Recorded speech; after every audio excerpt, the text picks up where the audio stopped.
Johnson, and this is Focus on Liberia. Hit it!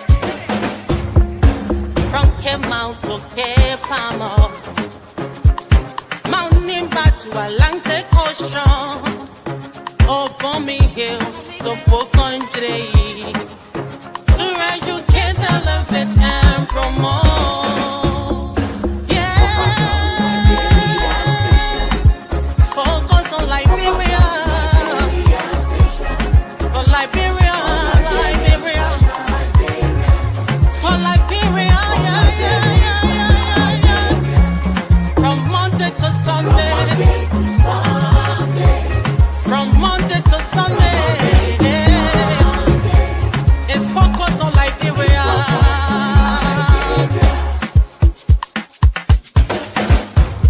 Talk about home affairs, hey, in diaspora,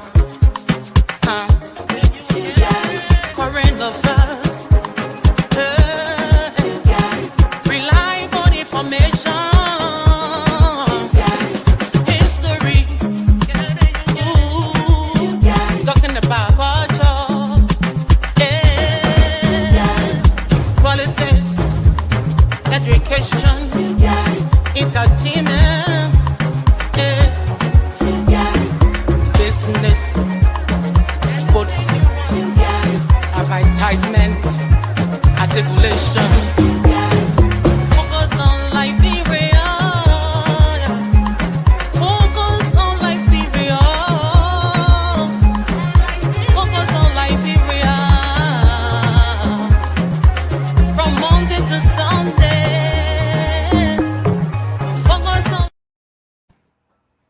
Hello, ladies and gentlemen, and welcome to Tough Talking Thursday on Focus on Liberia.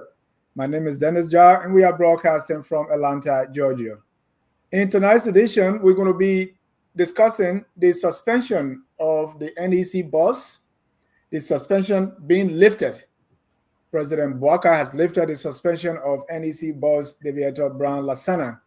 Also, Representative Kolubah's car parked in a reserve spot at the Capitol building was broken into and towed by law enforcement officers acting on the orders of Representative Richard Kuhn. Many call him the majority bloc speaker. Also, our country, because the United States under President Trump is cutting some of these aid projects like the USAID, so our country is prepared and plans have been put into place to deal with the impact. To discuss all these, let me welcome Dr. Clarence L. Pearson. He is an author and neo-progressive commentator. Welcome, Doc.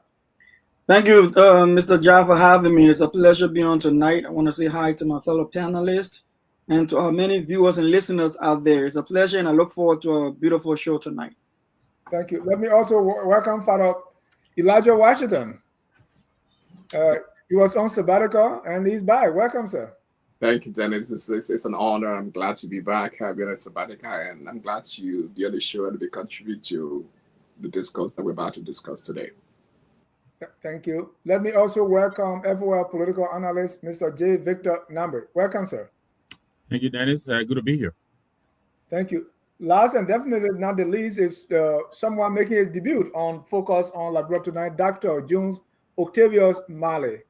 He's an analyst on our sister LP Arab station right here, headquartered in Providence, Rhode Island. Welcome, Dr. Mali. Oh, I want to thank you, Mr. Jar, for welcoming me and giving me the opportunity to participate in today's forum. And I also want to extend my greetings to the rest of the panelists as we gear up to drill these important topics tonight. Thank you. Let me say, Dr. Jones Octavius Mali, I first met him at the Budubuna refugee camp, where he was the PRO, the public relations officer for the school I attended there. That's the school organized by Dr. Bishop Mawia Ahead. He is a graduate of the prestigious University of Ghana, Legon. He also has a master in strategic communication, international journalism, and a doctorate in education with emphasis in educational leadership from Grand Canyon. Welcome, sir. We are so glad to have you. Since this is your first time, I want to offer you a bottle of water and say welcome and feel at home. Oh, thank you. Thank you. We want to welcome all our viewers from across the globe. On this Thursday, it's time to talk tough on the issues. Well, the first thing we saw when I think it was on Tuesday, we saw police who were operating on the car of Representative Kolubah, the controversial representative, let me add, Kolubah. He had a car parked in a spot. And when I look, I didn't see any marking, but I assume that's a reserve parking. According to those there, say reserved for the speaker. He parked his car there and the police came and removed it. They towed it. But before they towed it, they broke into it. I want to show you pictures. They broke into it and the police was in the driver's seat. They imagine the car is not on, so he's trying to shift the gear. I think that if that's gears or something, he's trying to do all that. So many are asking, is this vandalism or law enforcement? Father Washington, I don't know if you are able to watch that video. I did see the video. And what you make of it? It's unfortunate. It's embarrassing. It's disgraceful. And I think whoever gave the instruction for that to take place should be ashamed of themselves, and I think the law should take its course. I mean, if it's the speaker who is asking people to vandalize a lawmaker car, then I think he should be brought to book. And I think the representative who car was broken into to press charge against whoever gave that orders, and that person should be brought to book, because I think this is criminal. You can never do that in a civilized society. If for one reason he parks in a place that you shouldn't be parked, all you can do is to tow the car from that place. And, and reprimand him for putting his car on someone's car. That's disgraceful and it's shambolic. And I think whoever did that should be brought to book. And I will call him. I can call about the press charges against whoever did that in his car. Yeah. Dr. Pearson, Kolubah is saying, they broke into his car. He had $25,000. He had an iPhone. He has a laptop, and all that. Do you think Yeke is making this up? Thank you, Dennis. It's safe to say that the owner of the property knows best what he or she has within her property. So that is the reason why it is it's risky and it's a dangerous venture to break into someone's property. So Yeke Kolubah can claim to have any number of things in there, and I don't think he even has to have means of proving what he's saying is fact. It just has to be an allegation, and the person who went in and broke into his car, I mean, we'll have to be held liable for whatever got missing from there. I understand they do have cameras, since the whole thing was on camera, so probably that will be another means of validating that his accusation or his claim are false. But again, like Father Washington said, I think that's despicable, and that should not have happened. It goes to say the level of lawlessness we now have in our country. That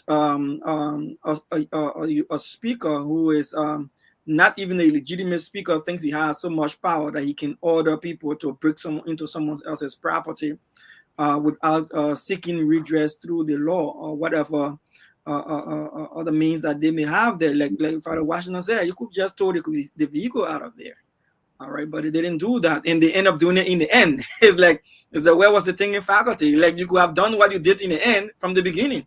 But again, this Liberia will try to show that we have power, and I sure we have to. I will come a second round on this topic.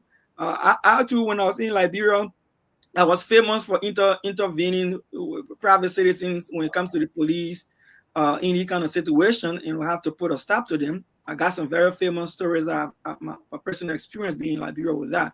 Even myself got dragged to the police station. I allowed myself to get dragged to the police station only for the person who dragged me there and myself to produce our identification card to the police, and then and then it was like, oh wow, you should have said something. I'm like, no, I shouldn't have said something. All right, you shouldn't have taken the law into your own hands. You know, but that's the kind of country we have right now. It's unfortunate. Thank you. Let me go to Dr. Mali here. First, what you make of what we saw on camera, and why do you think this is happening? Well, I don't think this is a strange phenomenon. It's just one of piece of the pie. These are built up. The drama continue to unfold in our country, and I think I would want to classify this as vandalism and culture of impunity.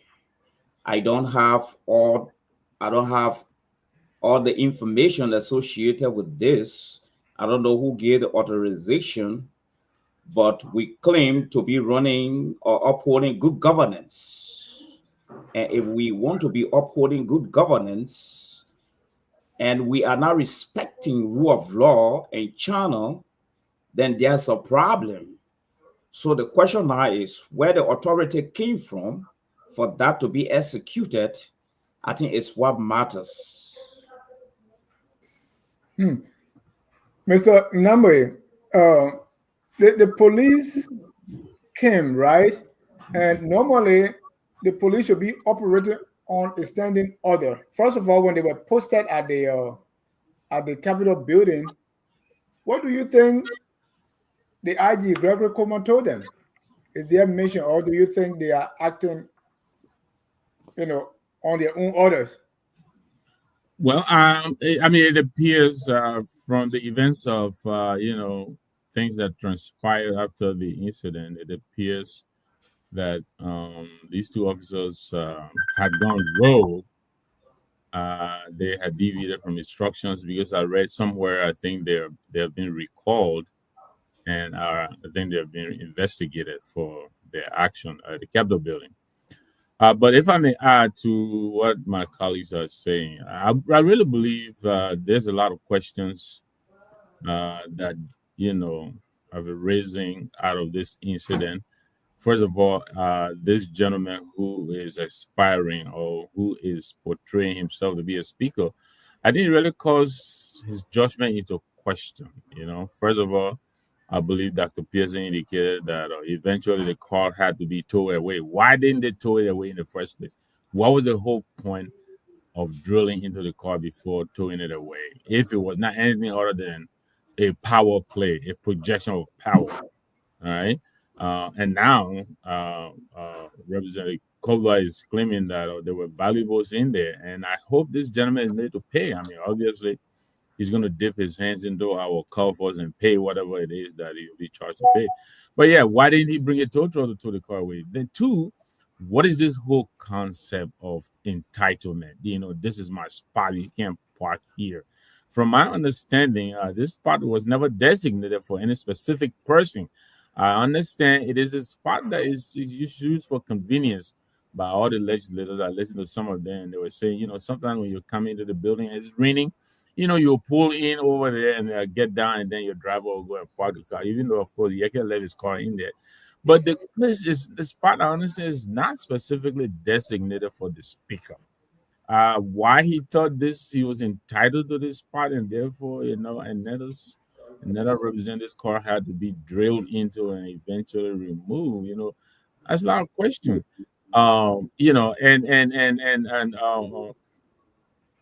The gentleman in question, the honorable speaker who calls himself, the regime speaker, this appetite to demonstrate power, breaking into Kofa's office, breaking the place down and occupying the place, breaking into a car, Look, my late mother didn't have any Western education, but she had a lot of comments. She always said, you don't ever punch down, you punch up, Yeke, if Kun considers himself a speaker, then of course, Yeke is by definition, though a colleague, but he is a shoulder above Yeke. Why is he still punching down, trying to demonstrate power against Yeke? There's a lot of questions. It's just really sad what is happening in Liberia. Do you think Yeke provoked and caused this? Was it an act of provocation? Let me say that way. He may have, Dennis, and obviously, Yeke is known for that. But that doesn't justify, the reaction. As a leader, you have to have an even temper. You got to temper your reaction. You don't just match every misbehavior with equal, power. I think he should have really taken his time. He should have thought a little bit more over this before acting the way he did. He was really out of character for someone who wants to be a speaker. Dr. Pearson, I don't know if you are familiar with that place, but I didn't see any marking. It doesn't even look like a place to park a car, except that you want to be as close to the place there because it's raining or something else.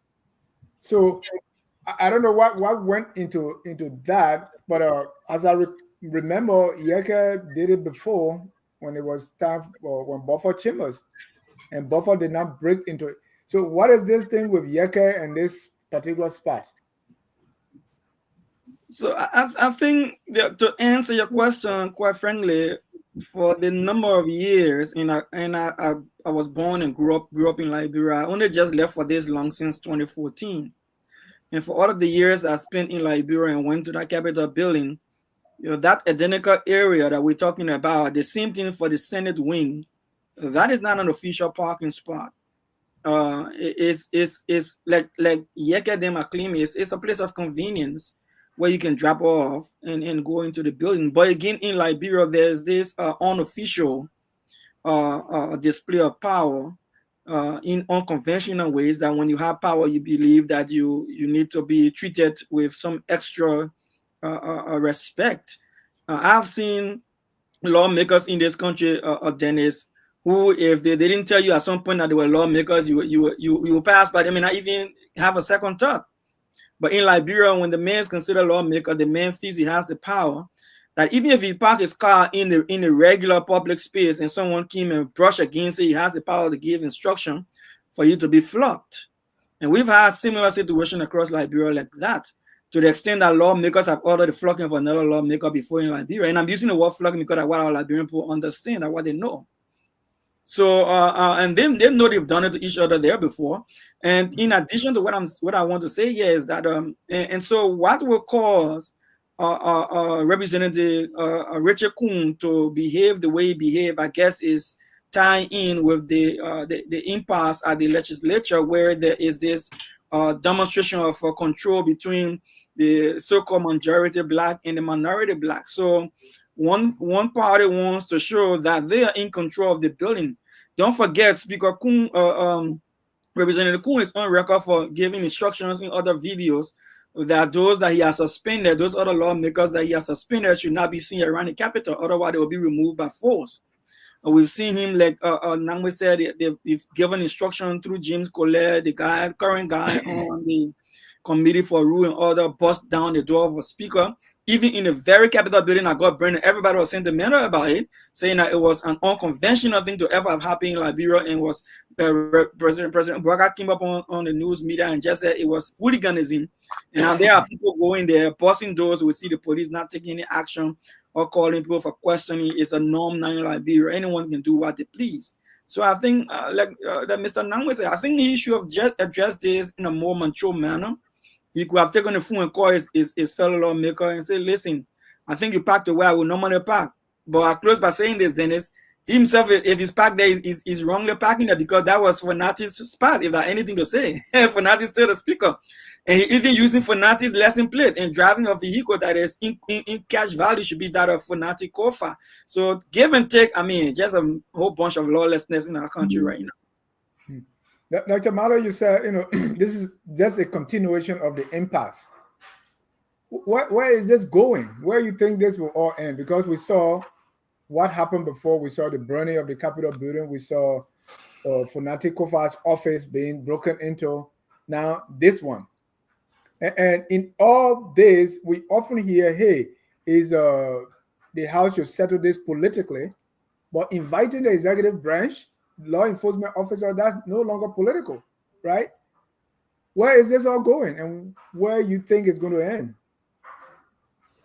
I think what is going on right now, this whole issue has transcended beyond the boundary of normal politics. I see it moving into the era of animosity, vindictiveness, and malice. So if we understand this, the ongoing situation, the ongoing saga right now, the whole is being run by factions of lawmakers, with each faction having its own lawyers or loyalists, you see.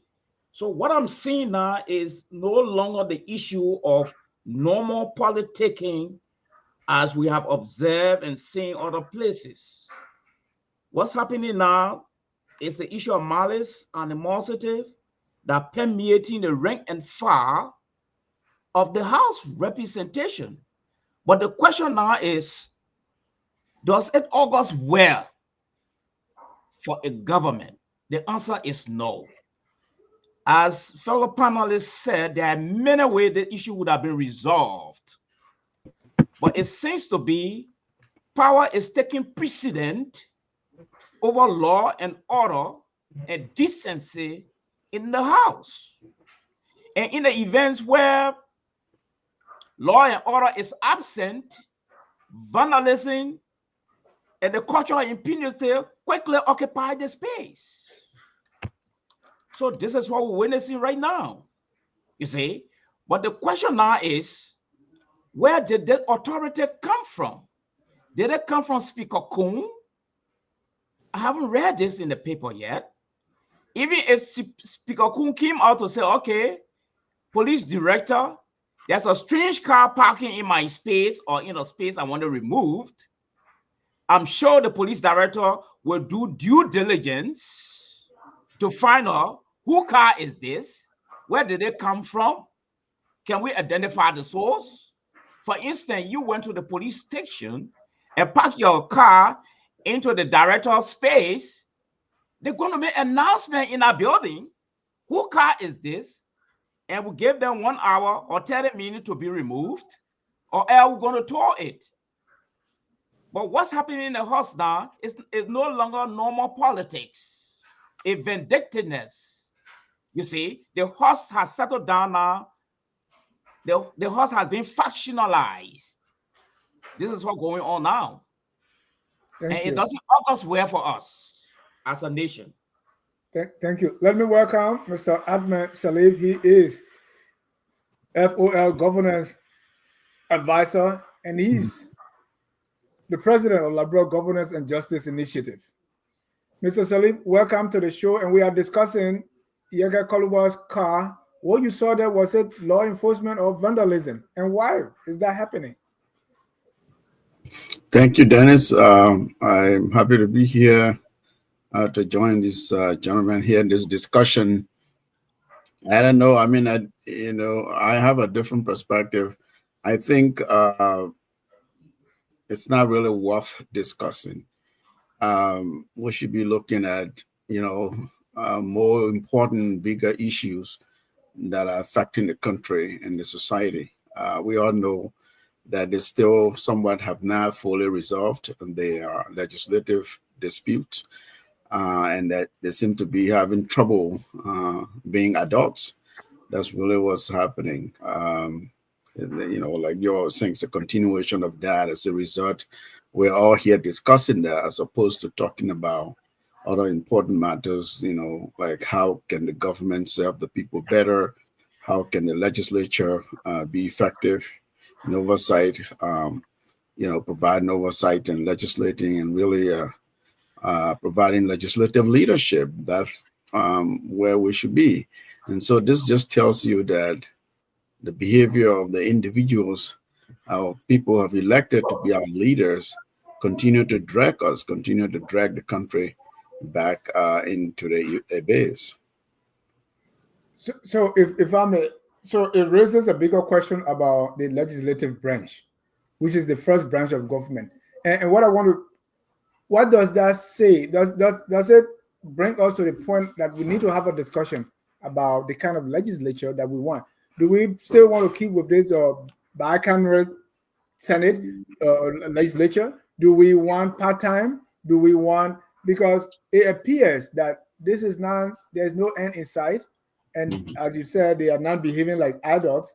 Is it because the individuals or what we have? Maybe we need to have part-time representatives and senators. Maybe we just need one group or reduce their salary. What is the bigger question about the legislative branch that we need to talk about now? No, thank you. That's a very good, important question. I mean, it's, it's lack of institutionalism. We talk about that. I talk about that all the time. The institution is not a building. It's not, that the people go and get elected. They have titles and they have vehicles and they're fighting. They're basically rent seeking. That's not the institutionalism.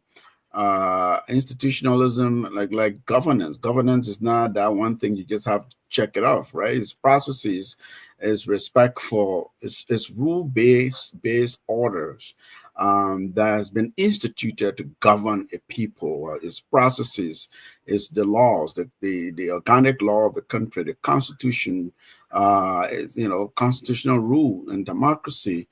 How do people understand the office, in which they've been elected, the magnitude, the responsibility that office puts on the person's shoulders?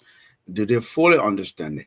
If they were going there, by and large, for the purpose of public service, for the sake of the people, the sake of participating, having an opportunity to participate in one's country's governance, it will not be about self. It won't be about I'm coming here to get rich. Because everybody wants to become representative or senator because that's where to go and distribute the country's resources for themselves, and put up some funny structure and say this is a project, this is an infrastructure project I'm going to dedicate, and all those kinds of things. The shenanigan continues. So I hear you. I mean, the proposals you are making, and some of them border on constitutional changes, right? Drastically thinking about, given our circumstances, our need to grow, what is social, cultural growth and economic development and modernization. Do we need a full-time legislature whereby we have to be paying them, these astronomical amounts of money to do basically nothing? Those are very important fundamental questions. To do that, of course, then people go back to the Constitution when it's convenient. They will say, well, the Constitution says this is a form of government we ought to have, and now you're talking about altering the whole system of government, and it will not just impact the legislature alone, because it's supposed to be three co-equal branches of government, the legislature being the first branch of government. If you want to trim that, or remove some of its powers or terms, or even change it to what you call a part-time legislative roles, like we see here in most American states, people will fight against that. And it's not just the president signing a proclamation or some kind of executive order. It's actually it will take a constitutional amendment to do that. But it's Can we start the discussion? I mean, you can have that discussion, but the reason why I say, look, this talk of war, NEC Kolubah, it's a rabble rouser, right? This guy is out there yelling, and then you have these two individuals who have camps, who are pulling and hauling and pulling and dividing the society basically for a speaker position. It's dragging everybody down. Now, I'm not saying, look, what happened there on camera, broad daylight, you talk, you bust into somebody's vehicle. I'm not saying that's right? Because you could simply tow the vehicle. There are other means. You didn't have warrant. Did you have you can't just say go and bust in a person's vehicle just because they're parking in the wrong spot. I'm not supporting that by all means. I'm just saying it's sad that it's dragged us to where we are. Yeah. Father Washington, the first time when this was happening, the president, the executive branch said, well, this is we all separate, so I have no fish to fry in it, basically. But every time we see the executive branch, the police from the executive branch being used, do you think it's about time that President Boakai spoke directly to this? This is a sad situation for our country, but I would just like to digress a little bit before I answer your question. especially when it's narrated about Yeke and that of the quote unquote speaker. I mean, it's just immaturity. It's just about somebody whose mental capacity is so low than his chronological age. Because why would you just take an action like that?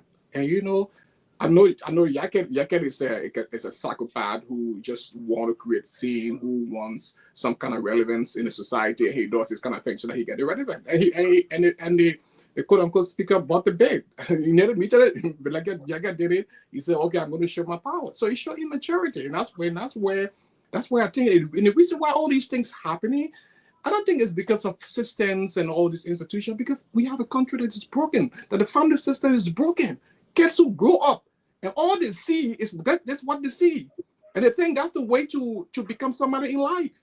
I mean, when I was growing up as a kid in Burma, the only thing we saw to become relevant is to go and take gun and go and shoot some people and shoot the president and you get relevance. Then after that, then we saw all these rebel wars. Everybody go in the bush, come and shoot, and you kill people, and then you come to prominence.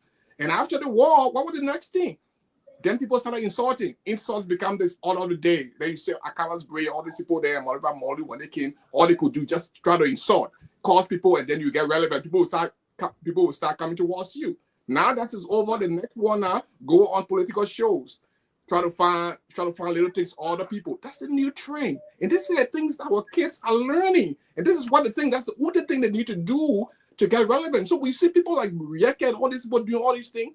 It's not good for our kids. And that's why education is important. Bring it up our kids so that they can look out there and see somebody who they can aspire to be like. Not people who are just vandalize and do things on their own. Do I think the president needs to get involved?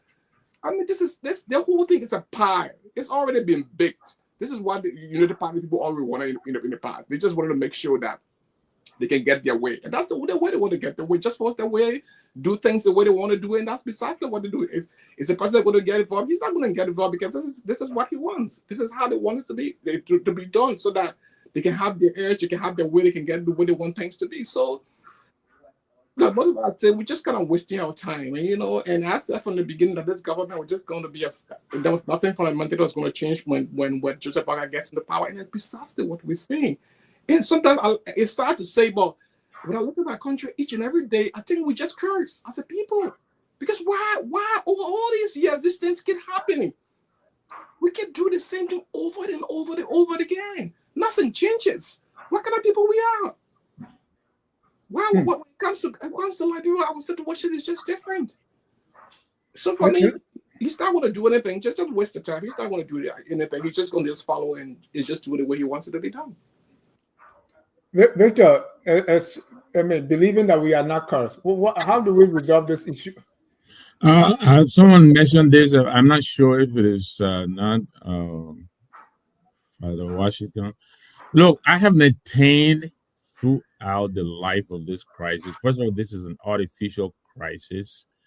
I have maintained that the resolution to this conflict is in the hands of the president. Why? Because although we all say we have three co-equal branches of government, but we all know in Liberia, the president wields a lot of power. He is the father of the nation. It is an imperial presidency. Never mind all that. But the fact that this is the president who came into office with a lot of promise, experience, right? Chronologically, an elderly spaceman. He should have in his toolkit various options for conflict resolution. I don't see him applying any. And many of us here have said, look, this president from the time he was in Rome when this thing started, where he took Kofa to go and meet the Pope, thereby creating the absence that Fala and the rest of them needed to strike. He should have felt some kind of responsibility, if nothing else, to bring this thing to an end. He came, he sat down there, nothing has happened. The Capitol building has been burnt on his watch. He's parading around with tone, giving him security support, giving him all of the fathers in need to project himself as a speaker. This president has the capacity to call Kun in the room, call Kofi in the room, call Koga in the room, call Belite in the room, and say, "Look, my children, this is blowing up in our faces. It's looking really bad. We have to find a way to resolve this." You know, I was talking to my wife the other day, and she said, "Look, the president has the capacity to say, okay, Speaker Kofi, look, I understand what this has done to us, but I will help to retire whatever expenses this may have, you may have incurred as a result of this. I will make you whole, my son. But now this has come this far. I'm embarrassed, even though we know it is not by the Constitution. Please let it be." Or Richard Kuhn, please let it be. He has the capacity to do that, and I think he still does. But he's sitting there and doing nothing, and he thinks this is gonna go away all by its, on its own. It's not gonna happen. It is not gonna go away. It will continue to grow from strength to strength. Now the Supreme Court justices are stepping in. They are making public now their pronouncement or the declaration that on this issue. Basically has come out and said, all of what Minister Tua said is not what we said. That's not what we said. And to demonstrate that, this is why we did not attend the president's State of the Nation address, to sound out to our colleagues in the legislature that what they're doing is unnatural, it's ultra virus on both sides. Agreed. The Supreme Court has said everyone should return to status quo ante. What does that mean? Go back to where you were prior to the genesis of all of this crisis. And then that would have given the president an opportunity to say, let's do a reset and let's resolve this. But I don't see any movement coming from the executive. And I don't see how else this can be resolved. Not through the Supreme Court. I don't see how else. So here we are. We're at an impasse. Thank you. Let me say Happy New Year to Honorable Greaves. Happy New Year, Dennis, and Happy New Year to everybody else. I'm happy to be here. Can you hear me, Dennis? Yes, sir. Good. Okay, good. Just want to make sure. So Honorable Greaves, we're talking about the what happened in Capitol Hill with the Yaka Kolubah and the car and all that, right? But it's a bigger problem of what we've seen so far in the legislative branch or the House of Representatives. How do we resolve this? Well, I'll be frank with you, Dennis. I'm not too familiar with the intricacies of this whole matter. I've been away for a while and my little project. Yeah. However, I think like the previous speaker just mentioned, I think this matter can be resolved amicably by some people growing some wings, and with all the experience we have with a lot of our leaders in government, to try to bring the both parties together and have a dialogue. Because the Supreme Court will rule and make its own decisions, and now I think it almost now have become a stalemate for the prolonged length of time it has taken in this whole quagmire. So any ruling right now will be detrimental to the whole process, because if they rule in favor of the Speaker Kofa, which of course I think from what I'm reading, I haven't gone through it, into details, it seemed to be going that direction. To put a sting on the president, make the president hold the trust and whatever in his leadership. So to be able to amicably resolve this matter and have back on be back on, and let's do it our way, is to have the big heads in the room, the big people around, come together, sit down, put away all your personal feelings, anger, attachment, and all of that, and just have this matter resolved. I think Converse and it would turn away rather than we say, right? And the Speaker Kofa will have his own reservations, but I think he'll be willing, if he's respected, and talked to, he'll be able to make some hard decisions. And I think that's what we are. But the thing with our country, we everybody want to play high game. Everybody want to be tough. Everybody want to be in the level. And I know the president, who is my former boss as well, to be one of the persons who can always bring these kind of situations under control. But I don't know what the advisors are informing him. And that's one of the problems when you have advisors. You have people don't do it this way, but we can go through this way, we bridge through. the lawyers coming around, the legal advice and all that, and misleading. So I think that's one of the problems we had.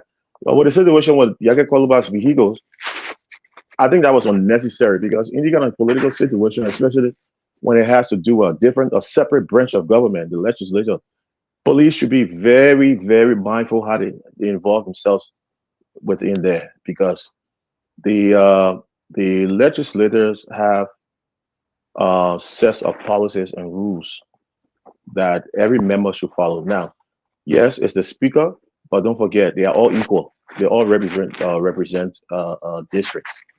In terms of rank, the speaker comes, at the top. So I think if it's the same thing that goes to dialogue. Instead of the police coming in and bring I heard the burst into his vehicles. I don't know how many vehicles were there, but his vehicle, and then took it away. That would have been easily done if the police had just come behind the ground, make sure there's no violence, there's no chaos, and just sit and let the speaker, the representatives, the officials, the lawmakers, let it resolve the matter by themselves. If there's something that is prolonged, that is continuous, that have no solution, then the police can get involved. But I think they would have resolved that. The speaker would have come down and talked to him, or send a group to go and then operate upon him to get his vehicle off there or whatever. You'll find some other means, some mechanism. But police should not be getting, especially when it comes to the separate branch of government. Police should be very mindful.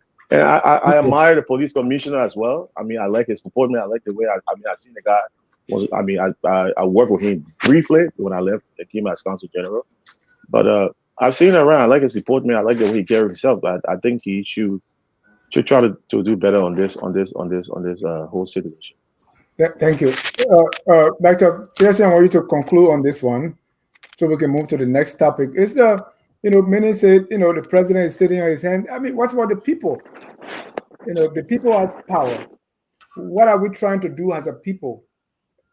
Are we just taking sides? There are people for minority bloc, majority bloc, and that's it. And we all watch as things deteriorate on Capitol Hill. What would the citizens do? Or what should they do?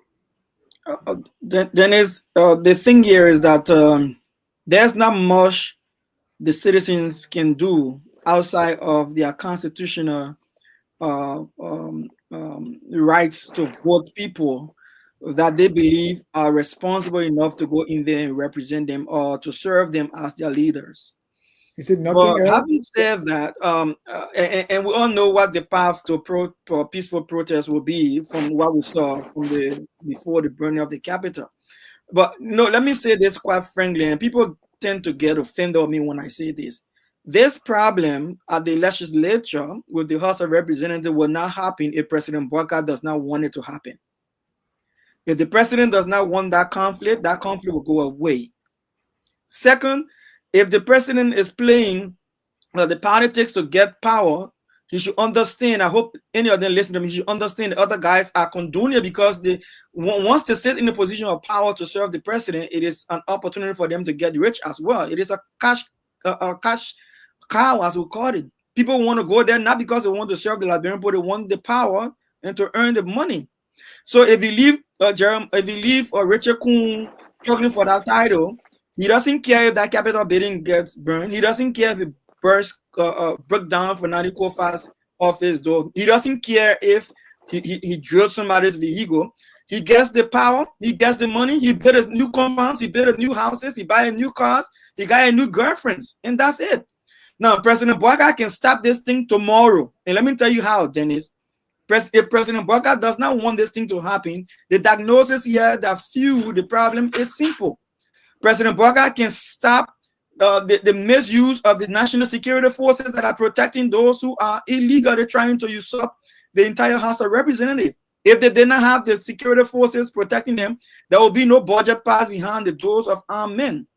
All right. If President Boakai does the finance ministry to pay out monies to these guys and allow the guys to control the budget of the House of Representatives, and the budget was still on for Nadi Kofa, and you guys don't get paid for 6, 7, 8 months, of course they will come back to status quo ante because they are not getting salary. And, you know, so but we sit here and we think President Boakai is not involved. President Boakai runs the executive branch of government. President Boakai heard the Supreme Court ruling very clearly. There's something in this for President Boakai as a president. We understand the politics behind controlling the House of Representatives, controlling the Senate. But listen, if you try it didn't work out, you didn't get the numbers to get it done, move on. But you want to hold the country hostage because you want power at all costs. President Boakai is going to groom a couple of guys who feel they're above the law, beyond impunity. Never one of them has been called for the burning of the Capitol building, even though all of the guys on the other side have been called for the burning of the Capitol, including the legitimate speaker. And the other guys are hanging around when they don't want to have the keys to the John Chambers and the areas that got burned. So, and, you know, I think President Boakai should wake up tomorrow, call Minister Gaffan and say, Minister Gaffan, reverse every authority of the finances of the House of Representatives towards the legitimate minority group that the Constitution provides for them to meet and disperse without quorum. And if the colleagues don't go there, they don't have their salaries because they are not working. It's simple as that. After 8 months, you guys don't get the gas slip, they will go back to work. Thank you. Admin, I'll give you 30 seconds. Because President Boakai has the power to stop this. Of course, he's the president of the country, but I don't subscribe to Mr. Pearson's prescription there. You know, that would escalate the situation here. The Supreme Court didn't say what you said the court said. We all know. Yeah, just because one justice came out and you know spoke the way he did, that justice should recuse himself going forward. Lawyers representing the other side. If we're trying to go beyond the legalese of this and the politics of this and say, look, let our leaders be leaders and de-escalate and resolve this matter for the sake of the country. Yes, the president holds a lot of sway in our country. Is an all-powerful presidency. We all know that. And he's an elderly man. People respect him. If he calls everyone in the room, and we don't know if he's doing that, right? I mean, some people can be recalcitrant and not listen to what the leader is saying just because they haven't had their way. There's no way for us to know. There's no media report to that effect. But it's just on the surface of it, in principle, yes, the president has the good offices to be able to bring this under control.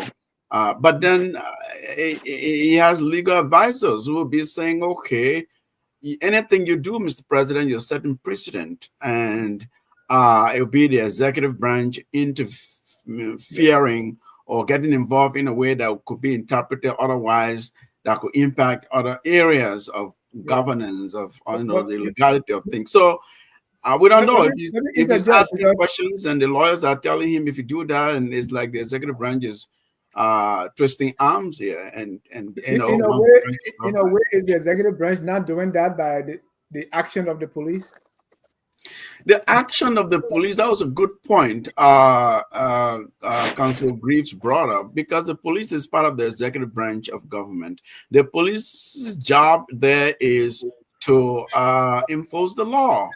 If there's a violation of, there's probable cause to believe that that vehicle being parked over there was somewhat in violation, and you police, you went to court and got warrant to search, because a vehicle is part of your, like your home, right? And so yes, I think I said that earlier. You can go inside, you can just tow it, right? Yeah, you could have just towed it. That's what we are saying, the same thing here, right? That was a bizarre sort of thing to do. That Yeke would be his right to sue, to make claims, and all of that. And the police are quick to come. I'm sure that the Capitol Police is there, one will argue, but they're still law enforcers. You don't just go with the whims and caprices of one legislator and says, go and do this, violate the rights of another citizen, another lawmaker. That's what happened. Where according to media report, we're assuming this is, what was on the instruction of Speaker. If I may come in. The police didn't help. And to answer your question there, Dennis. Yeah, and before as you come in, if this car belonged to any other person besides Yeke Kol, let's say it belonged to the ordinary Joe Blow, you think the police are going to break into it? Victor, then you can join that with whatever comment. Probably not. Probably not.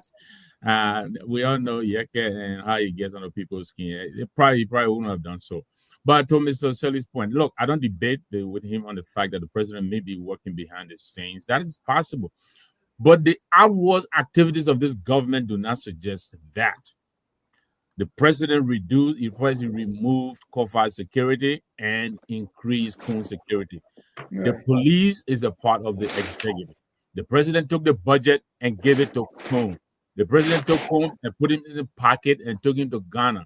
The president took Combs and set him on stage at his State of the Nation. I mean, how much more approval do we want to see before we know this president is leaning towards Combs? And if he wants to be a peacemaker, then he has to walk the fine line of being neutral. But from all indications, outwardly, everything the government is doing is to prop up Combs and try to suppress Combs. Thank you. That leads us to our next. The suspension of Madam David Eder Brown Lasana has been lifted. NEC Boss. Honorable Grief, first of all, your friend Sam Wallow is excited that you are back. So let me ask you, is that good news? I mean, somebody was telling me, say, the immigration board was the only Lazarus rising from the dead. Now we see one suspended, she's back. Does it worth celebration, Honorable Greaves? Well,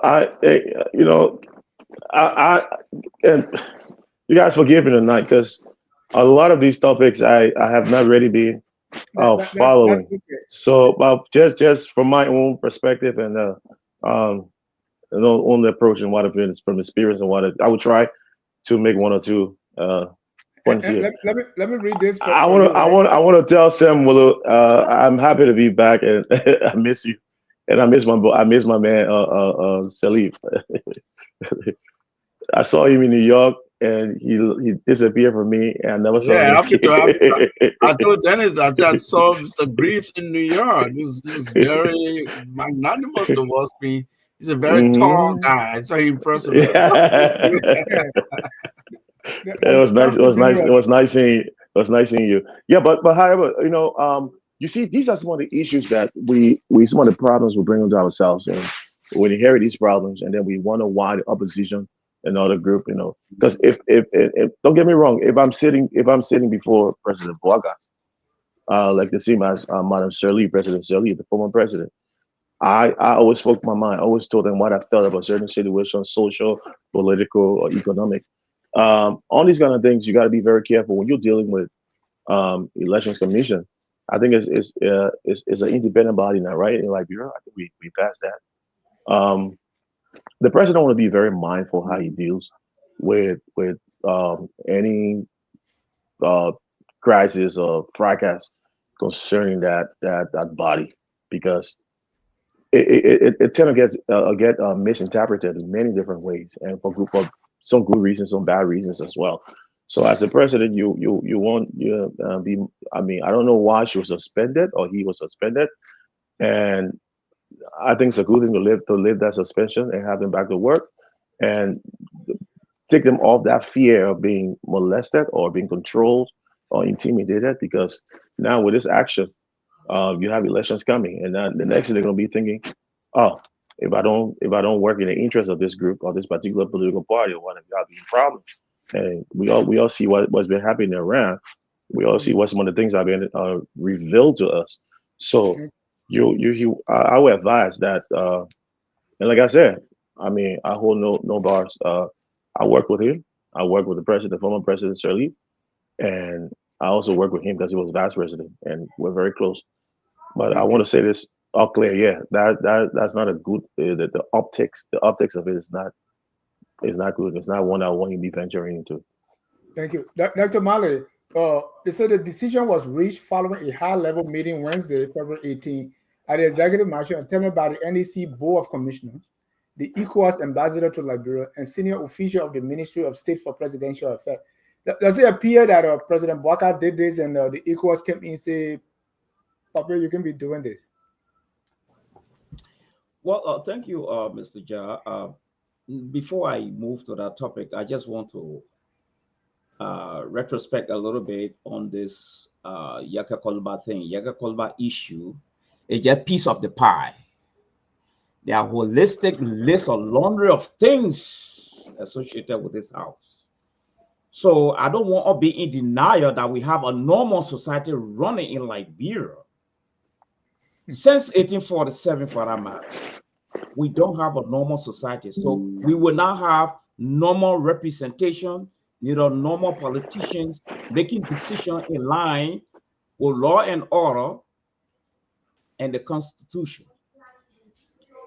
Back to the issue of the lifting the suspension. It's a very good news, but my focus is on the substance. This lady was suspended for time indefinite. That's very serious. And the president gave his reason why she was suspended. Whether there were investigation, because in good governance, when you are suspended, the next thing that follows is investigation to find out, because people repetition are at stake. She had her character to defend. And the worker had got some allegation against her. So if you're meeting top bribe behind closed door and bringing someone in, then you haven't solved the problem. What is the report of the investigation? What did it say? The lady wasn't just suspended. She was suspended for time indefinite. That is equivalent to dismissal. All right? So my question here now is that the president's decision, is it in line? Is it in acquiescing with his top advisor? Did they call this woman to do some closed door talking? Because it backfired both on the president and the lady that is coming in. You see, it played a lot on the president's judgment, because this woman, she's a 10-year-old person. She's in a position. There are a lot of allegations. Have we assessed the merit and the demerit of the allegations, for which the punishment should be for time indefinite? In less than a few days, she's coming back because we consulted with tax bribe.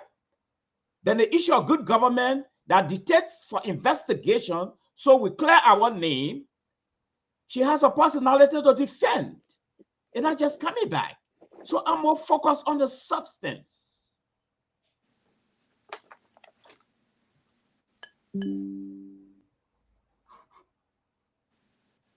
Thank you, Dr. Malik.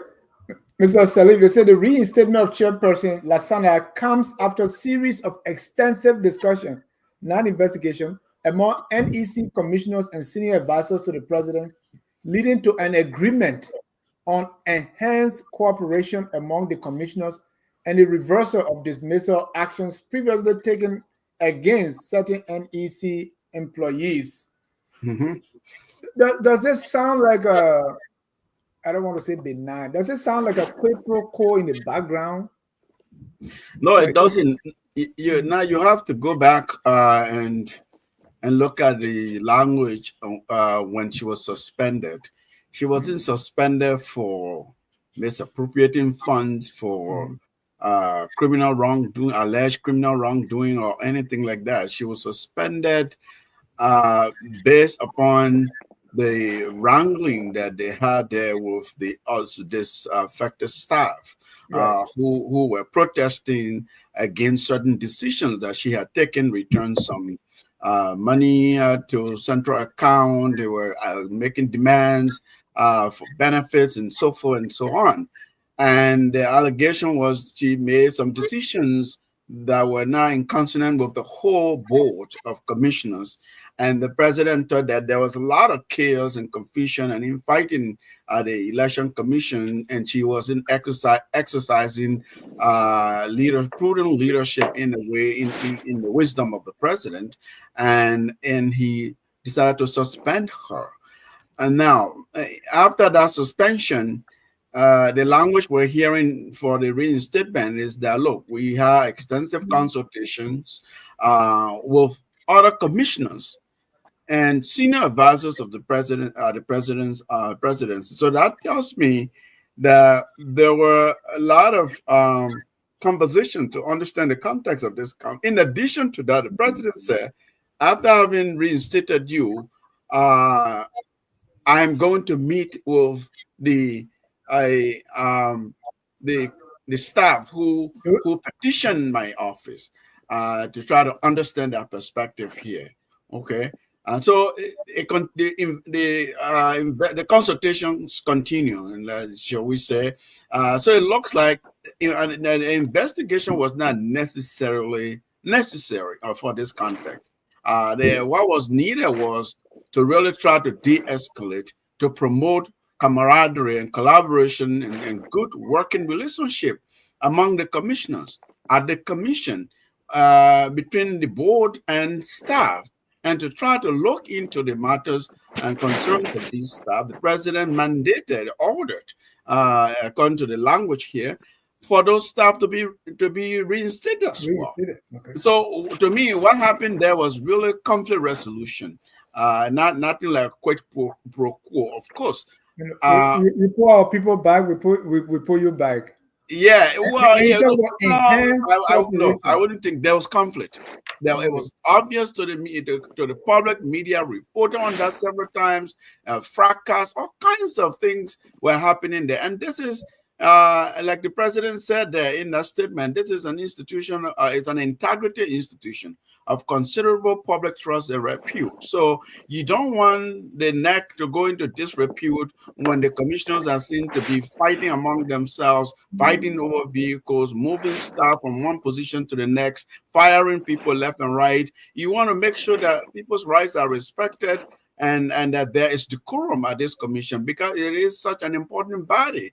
And so it sounds to me that that's what happened. A lot of conflict resolution discussion to understand the context, to bring people back to check and bring them back to order, and then reinstated the leader with a caveat.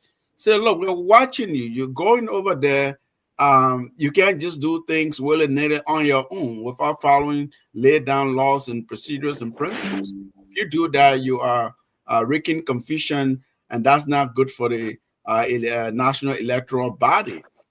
That's what happened, and based on all the media reports and information from the presidency, it didn't appear to me that this was corruption. Put our people back, we put you back. Of course, the chair lady, I'll conclude with this, lobbied extensively to get her job back. She went to ECOWAS, she came to the presidency, she talked to prominent citizens who could talk to the president. That happens everywhere, right? People lobbied to get a position to get reinstated, especially if they were only suspended. Okay, and how maybe you have not lobbied enough for the superintendent? Yeah, the superintendent position. You don't want it enough. I'm going to start officially. You have Honorable Greaves here telling you he knows the president. They work together. You have an entry point. You're now utilizing it. So today I even had to read the decentralization policy. I mean it's extensive, because I'm making plans now to have my plans down so that when they call me, I don't have to even take 2 days. I should be in Greenville. I had to make that disclosure so that people will watch me and say, "Oh, grief." So that was going to be upfront. Yeah, let him know. No, that was very good, actually. Father Washington, how did ECOWAS get involved with all this? I mean, I thought that was something small, but Mr. Salif said it was the commissioner who lobbied. Because if even things like this, the sub-region getting involved, people are meeting,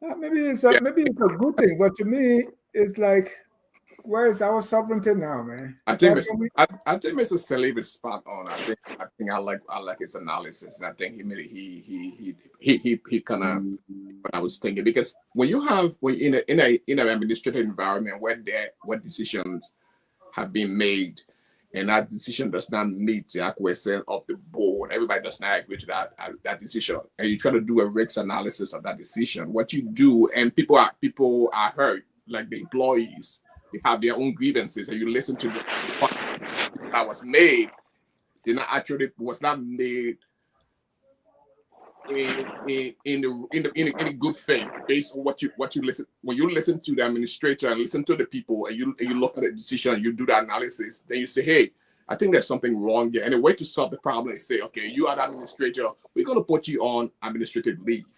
When we put you on administrative leave, they give us the opportunity so that we have a level playing field where people have the leverage to be able to say what they want to say. Where now in a situation where she stayed in charge and she's running everything. So we put you on administrative leave, make sure we ask questions, do some and then see what is going on. And I think that's precisely what they did. So try to investigate, try to know exactly what has happened. And at the end of the day, they say, hey, you made this decision, probably was not the right decision, but we think it was not a decision that you fired. So we ask you to go back and kind of, do the right thing, and then we'll make sure that employees come back. Why did we get ECOWAS involved? We get ECOWAS involved because this is our election commissioner. You don't want to sack an election commissioner, especially at this time. So to make sure that everything is fair, let's bring ECOWAS and explain to them why we made this decision. Because at the end of the day, the opposition should be saying that, hey, because that was the first thing that was made. They're removing the election commissioner so that they can have a playing field where the party can be able to have a leverage. So you want to bring in a neutral person and say, come listen to what we're doing. And the reason why we ask you to come in is so that you can know what exactly we're doing. You're not doing anything that is out of bad faith. So they have a third person, they have a neutral person there who listen to the processes so that they also know what we do. So for me, I think it was a good decision. I mean, everybody, quote unquote, be happy. He know what she did. The employees know what they did, and then she can put them together and lead them. So for me, I think it was the right decision that the president made. Mr. Pearson, I saw people from the CDC cycle saying this is intimidation of the election commissioner. Do you agree? Dennis, you see, I would take another. I would take a step away from what a lot of fellow panelists are saying, to begin by saying the president should not have interfered with the National Elections Commission to begin with. I think his action was immature. I think it was ill-advised. And I think the only thing that it served doing there was to undermine the authority of the elections commissions and put a dent in the integrity of the institution. Let me tell you why. Of all of our public institutions and ministries and agencies and other public organizations in Liberia, the Constitution precisely, the 1986 Constitution precisely create the General Service Agency, the Elections Commission, and the General Auditing Commission in Article 89 of our Constitution. And I think there's a reason for that. And the reason for that is similar to the idea that we have for tenure under Madam Ellen Johnson Sirleaf, to make these positions void of any political influence, so that the people who work there are not intimidated by the political power that be. And if I have my will, like a progressive sitting here right now, a neo-progressive, I will even want the General Service Agency, the Elections Commission, and the General Auditing Commission commissioners elected during our elections, our normal elections, so that they are not removed by any political force that are in power at the time, because for some reason or the other. And let me conclude by saying, I'm one of those who wrote immediately when the president made that decision and condemned it. And let me say this. I think Grieve can report. You have condemned everything the president did. Which one you ever agree with? So we are not. You were here the other day when I made the president my profile picture. Dennis, be fair to me. You were here the other day when I was praising the president and made my profile picture for the whole day. I didn't see that. What are you praising for?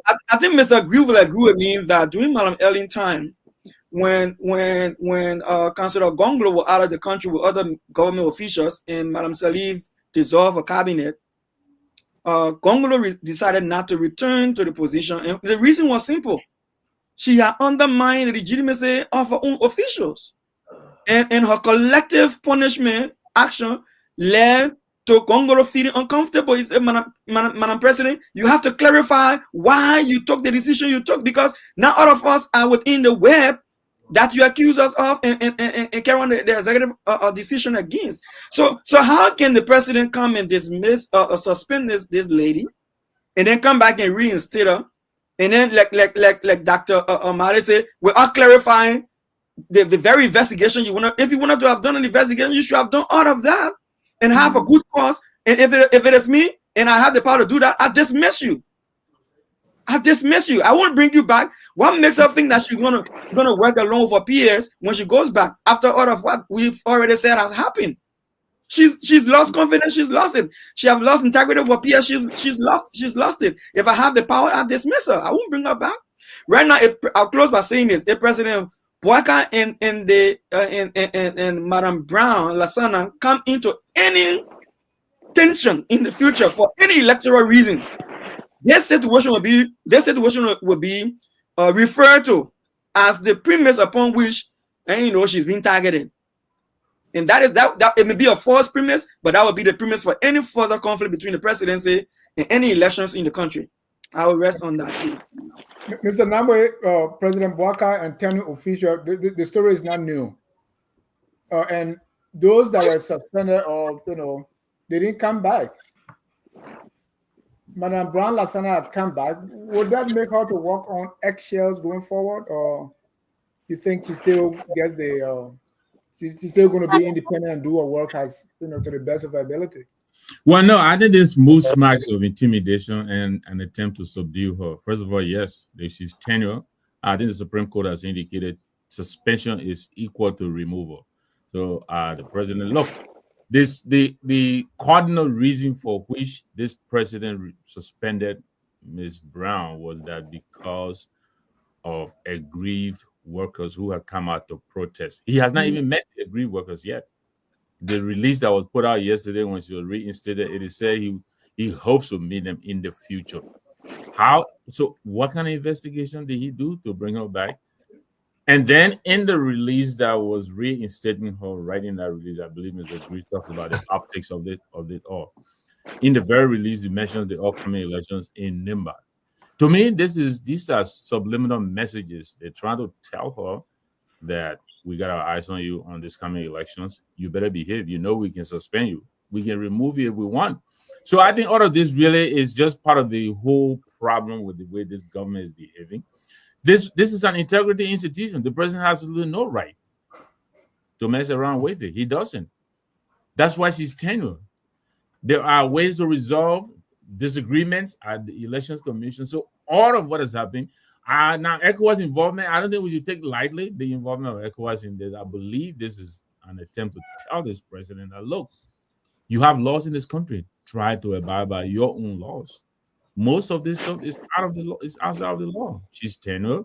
She has an integrity institution. So people came out and protested. First of all, she's reversing order. He's reversing orders. Was he reinstating them? He hasn't even met with the people yet. So what happens that she's reinstated and he meets with these people and they tell him, no, Mr. President, our grievances are not being resolved. We're still coming out to protest. Is he going to then remove her again? Because he hasn't met with them. He has not gathered the reason. You mean physically meeting them? Is that what you mean? No, in the paper they say he has not met with them at all. No, yeah, but the president is not the one going to meet them. They will. I'm sure that some people have already met them. Yeah, I mean, I agree with you, but I believe any attempt was made by the executive to meet with these people, they would have also stated. I don't believe they have met with them. Thank you. Thank you. Let me just make one suggestion, please. Yeah, I'm coming to you. I just want to recognize and give Mr. Sam Wallow his flowers today. He said one day, but I want to make it today. Mr. Sam Wallow, you get your flower because you are always here, and so we appreciate you. I know. Now we say no bad bush to throw your child. So we start with Sam Wallow. That's a matter. Go ahead. So Yeah, let me just make a few interjections here. This is a government. We are running a government. We are not running a club. You're running a club, you bring a lot of fraternity into it, a lot of sympathy and other things. You can't get up and suspend somebody for time indefinite. is equivalent to dismissal. It's not just suspension. The issue of reconciliation is when something happens and there are aggrieved party, people stay in their offices, you carry on conflict resolution and try to break the tie, and people continue with their job.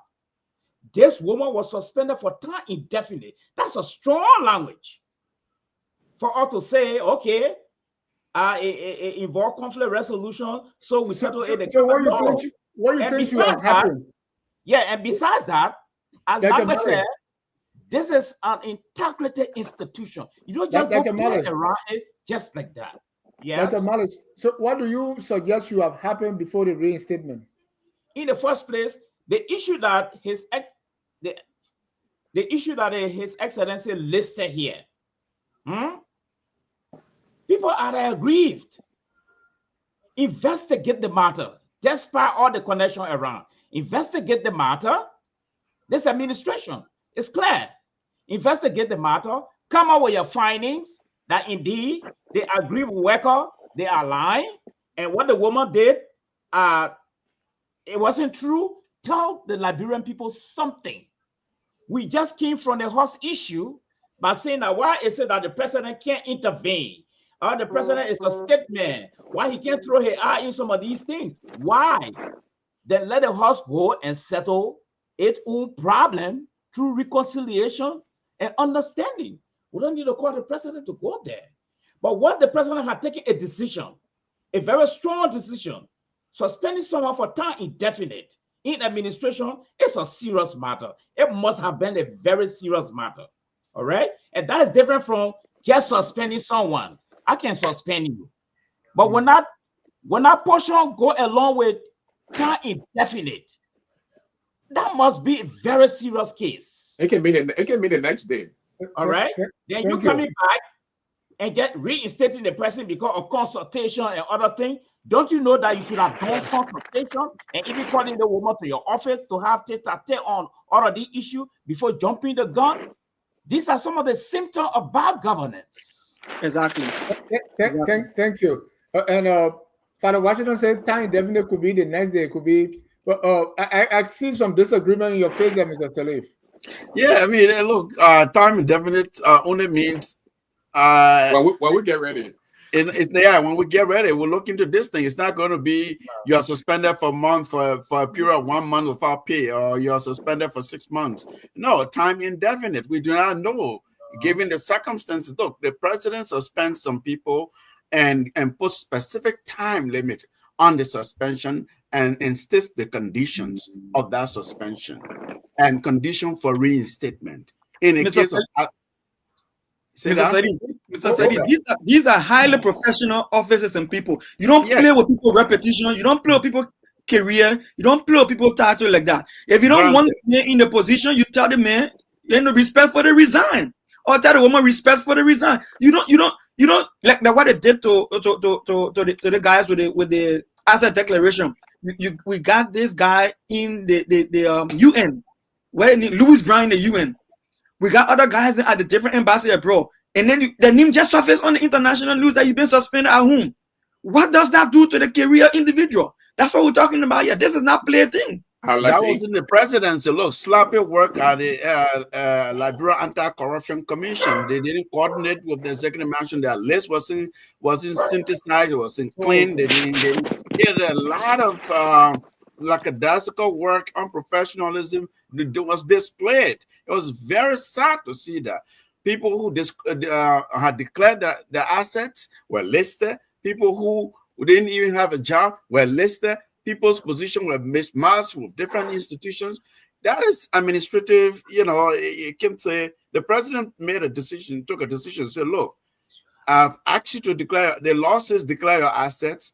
I've been emphasizing this. If you want to work in this administration, you got to abide and comply. And you didn't do that, you're suspended for 1 month without pay. And the chips fell where they did. The LSCT should have released the right list. I think those are two separate things. We shouldn't conflate them.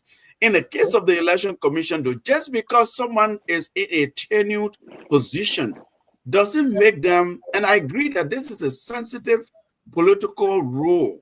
Okay, we've all stated that here, because I don't think the presidency really necessarily wants to impugn their own reputation by messing with the election commission. At the same time, it's subject to the executive branch of government. Okay, yes, tenure position gives some immunity from political interference. But if you see overt conflict, you see discord, you see, as we saw, grievances on the display, people going fisticuffs, people blocking, closing doors. What do you do? If the president didn't intervene, again, will say, this president is not a leader. He's sitting there, people fighting the election commission, they want to brand the whole place, they want to kill one another.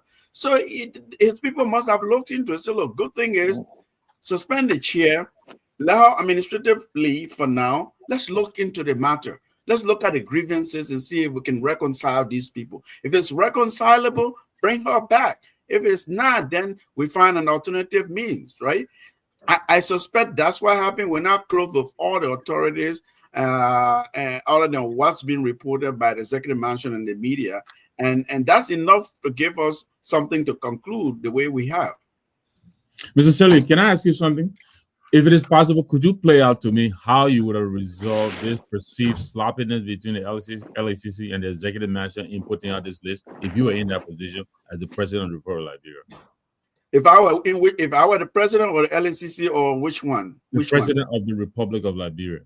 Oh, I would have made sure that my staff, they better have their T's crossed and their I's dotted before I make any public pronouncement, because you'll not embarrass the president. Okay?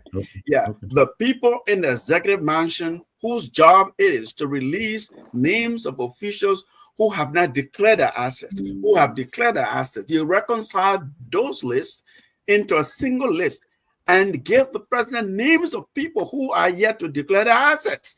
And then coordinate that with the integrity institution responsible for asset declaration, asset verification, and so on. When you have it tight, then then LSCC can release a list.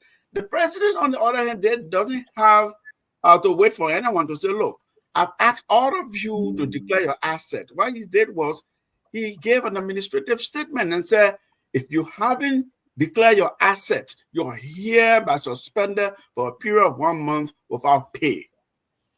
Okay. So he gave that ultimatum back in November. This is February. So you think he would have all the time? He said if you don't declare your asset, there are consequences. And then they refused to abide by that. And then he exercised the consequences. That's nothing wrong with that. That's fair. The problem with the administrative problem happened when LACC and the president's media office, whoever was responsible for coordinating and reconciling those lists, they didn't do a good job and they embarrassed themselves. You think here's your role because of that? Why? It's not my place to call out that. Leaders respond to these kinds of things differently. Yes, but that was a consequential embarrassment. If hairs rolled, I wouldn't be surprised. Well, for me, when I kind of see these kind of things happening, I'm like, I just see it like a political grandstanding. You as a president, before, if I'm a president in our country, you will never even have your letter of appointment if you don't declare your assets. That would be the first thing. It's like me going to a job and they ask me to go and bring my law test, but I'm already working. The part of the onboarding should be all these things. So after 1 month, it's not there, you should be gone. That tells me that you're not serious. You don't want to work. Yeah, so why will you be waiting for after a whole year? And then someone that comes and tells you that, then when they ask LACC, they found some kind of list somewhere, like they took it from way under the fire. Honorable Griff, just conclude. So but the problem here is that we got to look at it both ways. The LACC works in conjunction with the president's office, the administrative staff. That's the chief of staff and the minister of state. It is already work. They got a working relationship or collaborations that goes with a check and balance system. So there's no law that says the president cannot appoint you if you haven't declared your asset. The president trusts you, repose his trust in you to be able to be a responsible person and appointee to be able to do all of those things that is stated. The president, the most the president can do is give you that written communication that will inform you of all the criteria, all the things you need to do to be able to get in the post. So you should be able to be responsible enough to declare your assets and do that. President, I'm going to check on your back and what have you. You think you'll be checking, running behind, copying the ministers, telling them, hey, do this, no. So what happened? What happened here? There is a law. There is a law to The that. law says upon Yeah. taking office, you should declare your asset. Go There is ahead. a law. Yes. You didn't get what I said. That's There's the no law. law that The says. president will No, but not check Mr. on Greaves you. is right. There's no law that says the president can't appoint unless you have declared your asset. Your No, assets not declared. appointment, not appointment, taking office. So Yeah, what, you see, you contradicting me. thank you. No, So that's what I'm saying. There are two The different things. individuals, let me just be the individuals that are going to take the assignment, that be appointed, should be responsible. I think I spell all that up. Should be responsible enough to know what is that. Because the president put in the written communication. But Wherever what does the confirmation. president have? What responsibility does the president have? So Have to be So responsible. the president has a team that vet. The vetting team. The president is not the one who goes and vet and sit down with you. Then you won't do the job of librarian people. Right. Check how many So this appointments, president how many appointments he has to make in government. But let me just finish this point quick. So you have a vetting team. That team works in collaboration with LACC. Now there are check and balances. If LACC give you a deadline, so sometimes people are giving a certain deadline because of the his. If you travel out of the country, you gotta go take an assignment. A lot of things you have to do. Your family, you got to relocate, resettle. So a lot of things that comes in. And if you don't complete that exercise, LC give you up to a certain time. That is away from the president office.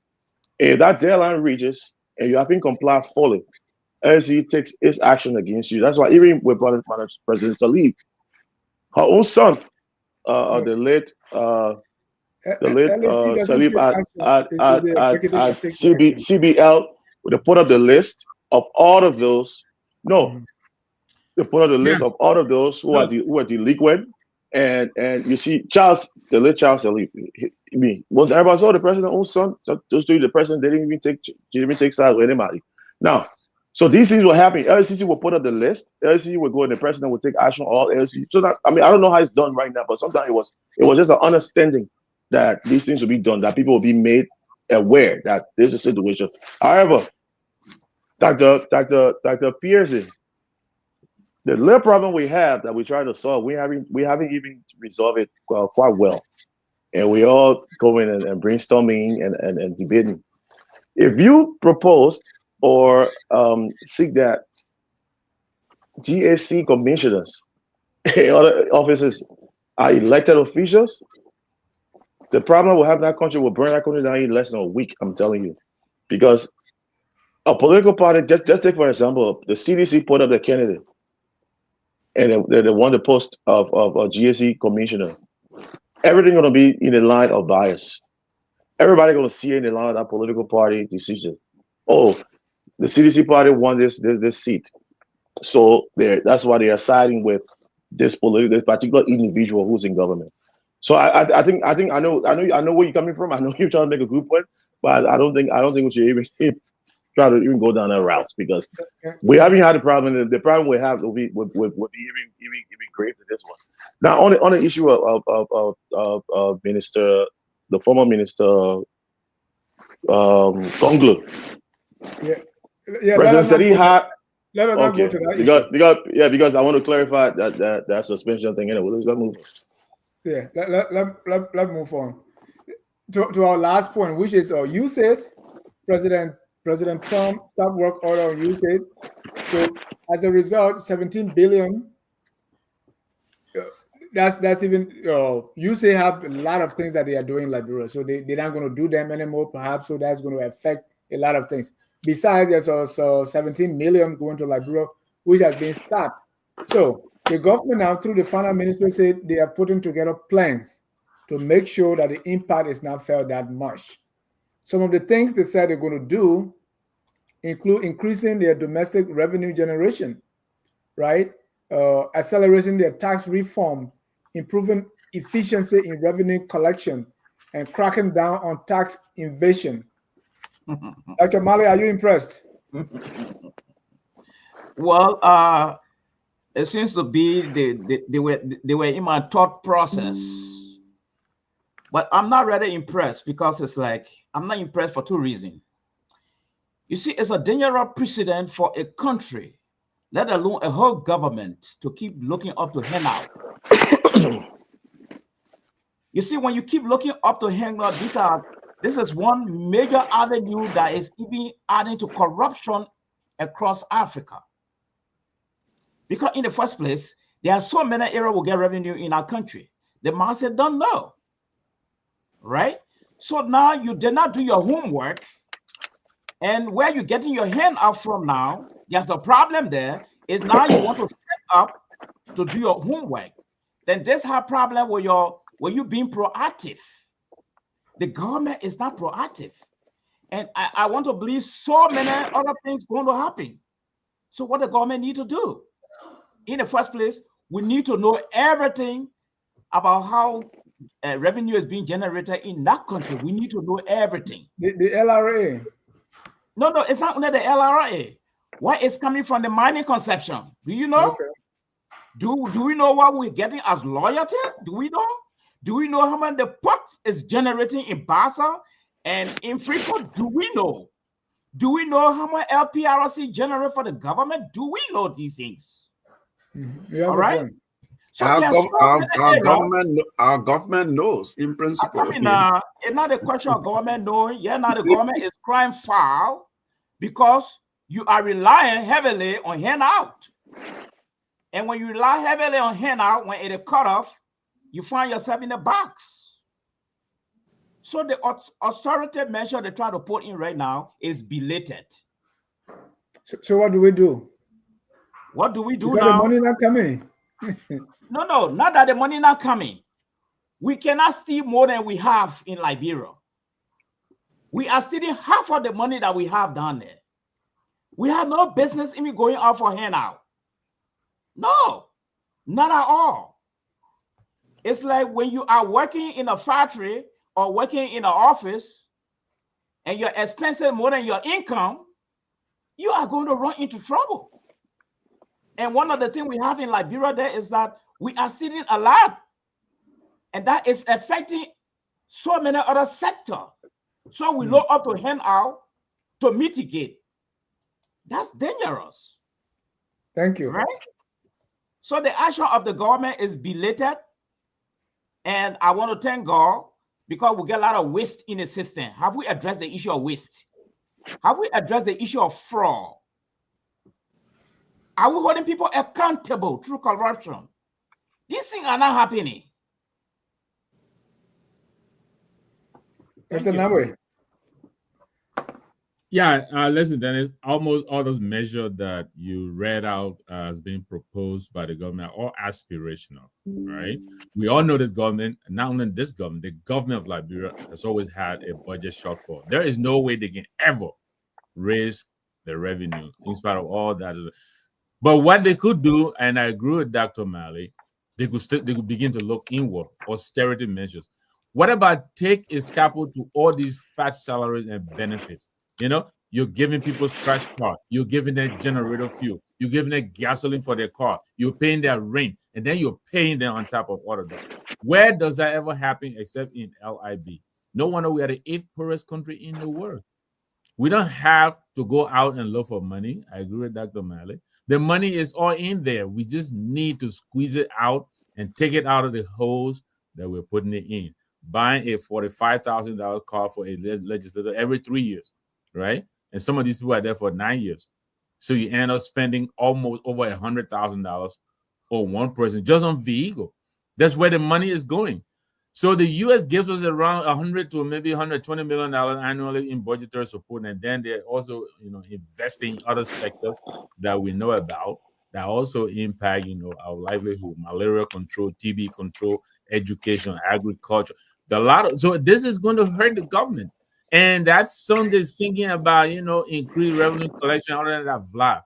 They need to sit down in their rooms and begin to cut these expenditure they're making on gasoline, on this, on that. That's where they need to look. I said here the other night, the president needs to really call his team together and impose a moratorium on some of these things, on travels and other stuff. They need to start right away. We're already behind the curveball, because some of the projections in the budget are not going to be will not be finalized that were supposed to be finalized by our international partners, mostly the U.S. So this is not something that is far out down the road. It is coming. It's coming now. So they need to gather. I say, maybe this is probably one of the times he actually needs to do a retreat. Call his team together, the finance minister and maybe heads of agencies and all these people, and get in a room and try to figure this out. But to say they're going to increase revenue collection, increase taxes, and all of that, I don't think that's where the solution is. Dr. Pearson, you think the government has the capacity, or the government handful? We have more than the capacity. And I made a proposal. I think earlier this month, and I got a pushback from a lot of my friends in government in Liberia, where they said, it doesn't happen nowhere in Africa. It doesn't happen anywhere in the world. I said, what would happen? And I did a little framework, and I sent to them. And I said, what would happen if we ensure that the same way we've just succeeded in setting up they call it the EGP platform. All right, the EGP platform supposed to have what they call all-in-one platform to streamline procurement in Liberia. I said, what if we have a system where there is no entity that would pick up or raise revenue in Liberia, or receive physical cash or any kind of revenue income into their account whatsoever, except through LRA and through an electronic means that goes directly to the central bank in a single account, but segregated in that one account afterward. Then the national budget comes from there. And I said, everybody submit their annual budget to the Ministry of Finance and Development Planning, and then that budget go as one spending bill for the entire country. The guys are saying, "Oh, that's too much work. It's impossible. It cannot be achieved." And I'm like, but how do we know then what the wealth of the country is in terms of income and revenue? And I can say this for free, Dennis. If somebody here was brave enough and say, okay, you're still all the money you're still stealing in your, I'm not saying outside the salary, but in your salary, in your cars, and everything else. But nobody's going to touch a single dime, like Dr. Mali was saying. A single dime, whether you LPRC, Maritime, nobody will touch a dime. Every single dime is going to be digitally transmitted into central bank, a specific account to catalog our revenue strength in the country. Let's see if we can stand that. Everybody, my guys in my inbox got flooded. People saying I'm bringing a controversial issue and I'll be causing commotion in the country. So I had to drop my argument. But again, it goes to say, Dennis, to answer your question, the money is in Liberia. The money is Dukle, that Dukle board that's sitting in NPA right now. Dukle is a millionaire just from being a container shipper. Dukle now is a millionaire just from becoming a container shipper in America. He goes to the Liberia now as NPA director. He bought that position. I say on the air, anybody want? He bought that position from the current alliance government. He bought that position. He's a millionaire right now as we speak. You mean millionaire before becoming port manager? No. The man was not. He has more cash, but right now he's a multi-millionaire. Dennis, how you know that? Yes, Dennis, the National Port Authority of the Republic of Liberia is one of the highest revenue generating body owned and run by Liberians. Just CTM. Take CTM from no, I know all that, but how? I mean, yeah, but why you pick only on the port and isn't that the reason why we're calling for asset declaration? Let me leave the free port. Let's go to LPRC.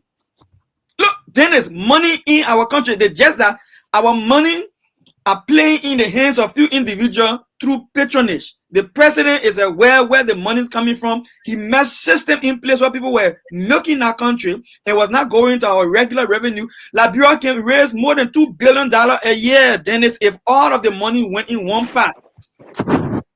Thank you. I want to see it. Father Washington. Dennis, when when I listen to what the finance minister talking about all those things, I'm like, he's saying all the good things, but he's looking in the wrong place. to get what he wants to get, which I think is the wrong place when he talks about some of the things he's talking about. And like Victor said, the money is there. Why are they looking for the money in the wrong place? They should be looking for the money where they know the money is. Liberia is the only country that the product that they sell, the one who sells the product, make more money than the product he's selling. You go and get a driver license, which is supposed to be for $5, but the one who is giving the driver license is getting $60. Why is that possible? You're going to get a police clearance that's supposed to be $150 Liberia going to the government's cover, but the one who is given to you, you're supposed to give you $60. What kind of country is that? You know, that's the only country in the world where people, the services that you're gonna get a passport that's supposed to cost you $50, but before you get a passport, you pay $150. So it's like, what kind of people we are? So the money is there. The West is they should start cutting on the incentives. They should start cutting down waste. You start cutting on some of the things. That's where they're gonna get the money. For me, I think is that you're talking about they need to prioritize their priorities. I mean, who's going to determine that? You know, so when you say, oh, okay, these are your priorities, your bad bosses and pay salaries. So at the end of the day, the government does nothing. Nothing absolutely is going to be done because that's what they're going to do. They're going to do the things they want to do. But the when is supposed to go and get the money and say, we're going to get the money yet because the money is in here. They're not going to go there. People are not going to cut the salary. They're not going to cut the incentives. They're not going to cut anything. You're just going to be looking instead of trying to do extra thing to get that money. That's not the way to go. So if we really want to get that money, we know where to find the money and let's go to the right place to get the money.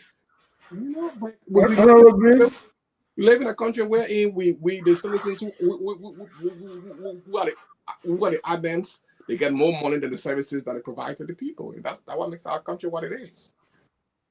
Honorable Grace, the elephant in the room is the salary. It appears that nobody wants to cut salaries, right? I remember before the war, I think representative were making maybe like 300, 500, right? And I don't think Speaker Dualu Hill had $1 million budget, right? So why aren't we talking about cutting salaries and these incentive benefits? Somebody was telling me, say the gas slips that go to the LPRC managing director alone can pay 100 persons. Yeah. True. Well, we got to consider that the different times and different situations right now, different seasons we're in, compared to yesteryears, those years when now the cost of living adjustment is different. Not from 300 to globally. 10,000. No, I mean I don't expect it to be exorbitant, but you also got to consider and be fair that these are different times. Think that salary cut? Why nobody is talking about cutting salaries? Because that would be premature to this situation we face right now. I think there's something in diplomacy we call silence is gold. This was an interaction, diplomatic relation between two partners, two countries. It happened abruptly. So there's no magic wand anybody in government right now, even the finance minister, can use to cover those gaps like within a minimum period of time. It's just not realistic. What I would have thought is that, and like when I came on the show before, the first time I came on the show, I spoke about diplomacy. I spoke about how to keep our country stable, economic stability, and how it leads to. I talk about what enabling an attractive climate for strategic international partnership through economic investment and trade. Because through economic investment and trade, those partnerships, those are something that lasts forever, that stay with you and in your control. Instead of handouts and begging and aid, I don't, and we discussed that. But here's the problem. What is happening with our diplomatic relations? What is happening in the Ministry of Foreign Affairs? Who are those people there? Are they reaching out? Because you got to have the right skill mind, the right set of people. Because diplomacy is a profession, it's an act, it's something that people should be embodied, it should be a part of, to know how to use those soft skills, and it's this craft linking with Washington. Hey, this is our situation. We know your domestic. I mean, we don't expect to get involved with their domestic affairs because that's a domestic issue. They're getting rid of our waste, fraud, and abuse. So they will do whatever. We are on the receiving end.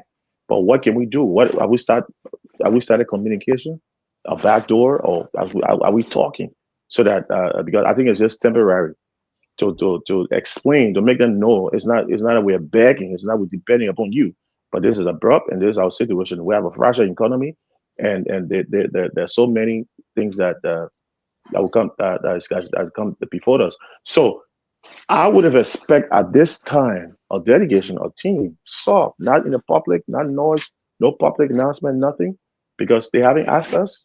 So we have no reason to respond to anything. We did nothing wrong. We were just on the receiving end. So what do? We have built our whole economy. We have built our structure socially, as what have you, around these monies that were giving us. We didn't tell them to go steal that money and give it to us. No, we were just there and we're in a good relationship with them, and things were fine for what a period. So I would have expected by now that exploring the development and cooperation as a dynamic right now in this situation to try to cover some money or get some answers so that we're aware of where we are and what to expect instead of just being oblivion. So and that's why you need seizing. It gives me the courage now to even come out of government and work in the diplomatic sector, because what I see, I mean, the approach that the foreign policy goal the foreign policy goals are not about. Thank you. The foreign policy goals are not about getting favors or help or crying poor or explaining your problems and what have you. It's about showcasing your country and their strength, showcasing what you can offer both now and emerging. It's talking about what Liberia right now. Why are you talking about that? What can we project? Let me ask you about the non-permanent seat that we want on the Security Council. You think we're going to get it?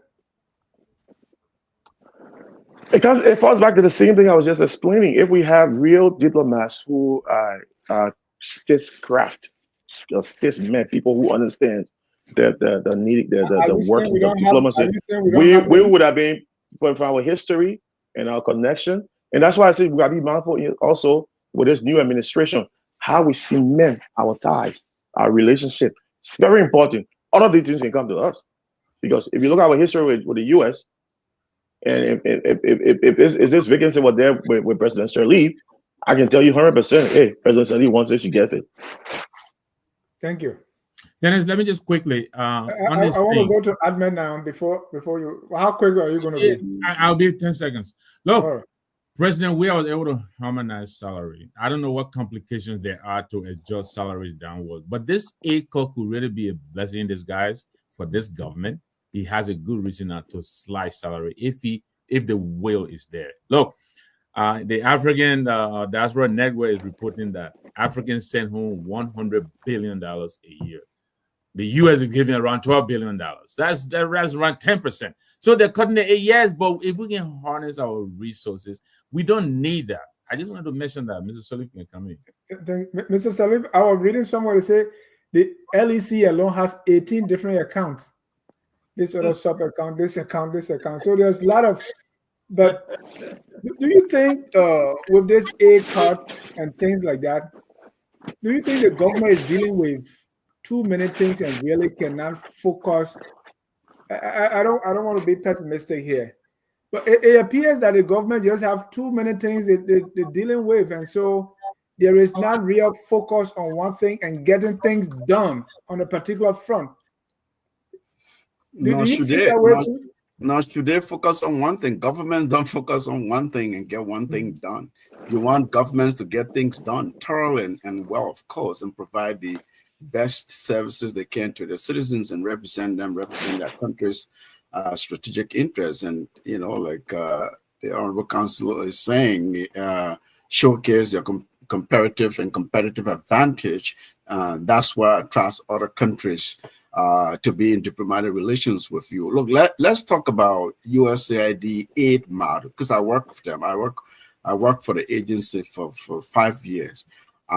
Their model is, we shouldn't think about rushing to raise the $17 million and then it will solve our problem. That's not what I'm worried about, because the $17 million was not budget support to the government of Liberia, not at all. The way USA works is they work through third-party companies and nonprofit organizations. They bid this procurement. They will come and say, look, Liberia, we have 5 buckets in Washington through which we provide aid to countries. One is governance, democracy, and human rights, education, health, economic growth, so forth and so on. Which areas are you know, and then they sit and have a conversation. Then USA develops a thing called Country Development Corporation Strategy, CDCS. Through that CDCS, they're directly working with the Ministry of Finance and Development Planning, sometimes with the presidency.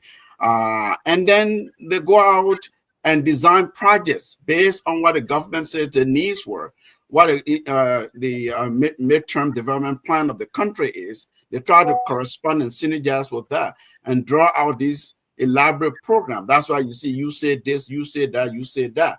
And these companies in Virginia and DC and other places, they compete for those contracts. They win millions of dollars. I was running one project, it was $23 million, right? Then they come to the country, Americans, hire a few Liberians on the ground, pay them a fraction of what they are receiving, hundreds of millions of dollars. So my real concern is the impact on the recipients in the counties, in the communities, you know, the health projects that they were running, the electoral support project, the democracy, human rights projects, the tax, domestic revenue mobilization we're talking about. That's essentially a USAID supported project through the LRA. LRA going separate from Ministry of Finance to USAID kind of strategy, right? So how do you fill all those gaps? And the impact is having the jobs I created for Liberians who are working for those USAID projects, the economic impact on those families, on those individuals who have lost jobs, who are now becoming looking for jobs in an economy that does not create jobs. Those are the ripple effects, I think, that we will immediately feel, because this is a global thing. It's not a Liberia thing. So what do we do? Is a disruptor. It's disrupting the whole agency, dismantles a power that gives them the soft power. What do we do? I think the government has started at least thinking to create alternatives. Will they get it right in the first try? No, I don't think they will. Most people don't usually, but at least it's forced them, and has forced many African countries to say, look, what can we do internally to address this disruption that we're experiencing, right? Now we have to allocate more money for the HIV/AIDS program, for, you know, maternity health, for all kinds of different areas that donors, in particular USAID, was intervening in. That's when they will have to draw some money to look to. It won't be immediate because, again, there was no budget support. In fact, there's a thing called counterpart contribution. USA will say, look, we're investing here based on your development plan. We need the government of Liberia to contribute 10% or 20%. Sometimes that never comes. And then at the end of the program cycle, they say, well, this project is ending. We want to transition the project to the government so the government can fund the project to continue. Sometimes the government comes in and sometimes it does not, and the project dies. So those are the technical things that are bringing immediate concerns and worries to me. It's not necessarily $17 million because that didn't go to our budget. Of course, our budget process accounted for that amount and said, look, okay, we're getting this much in aid. USA is implementing in here in this sector, so we don't have to spend there. How do they come back to try to address that in the next budget cycle? And I would just like to interject here and kind of disagree with Ahmed in a little sense. I mean, I'm disagreeing not in what he's saying is not correct. No, I agree exactly what he's saying. But what I think is that indirectly it impacts our budget. Because let's take, for example, you have a house and somebody says to you, oh, this year I'm going to pay for your daughter's uniform. And, you know, I'm going to pay for your daughter's uniform. So for you, when you budgeted for that year, you leave out the uniform, right? So you leave out the uniform because somebody said I'm going to pay for the uniform. But this time you're absolutely. You're right. Look, I'm not naive to say that this 70 million now is not significant enough to impact our budget. In fact, like I said, our budget accounted for what donors were funding. Especially with the AAID. So at the end of the day, Exactly. They capture those expenditure, but not directly as an expense on the part of the government. They just capture them so that they know which donor is doing what where, so that they're able to hold them accountable, but also then reallocate resources in other areas. Yeah, so you're right. Yeah, so if they except they just want to say, hey, okay, since what you say, we said we're going to do the project, and they think that you're not going to do it again, so we're not going to do it. But if they think that it's important that it should be done, then they should allocate money to it, and to allocate money to it, they should be able to find the money. That's what we just saying. You're right. In some instances, they will, but again, direct impact on real lives, where people's lives depend on the government, or the government will be compelled almost to try to make sure that some of those projects don't die. Yeah, I mean, look, if you hold on, let me announce the call number. If you want to be part of the conversation, the number is 605-313-6004. The code is 791-403#. I want to also announce that Focus on Liberia is now on the radio in Liberia. We started with a rebroadcast of our show every Tuesday and Thursday on OCM.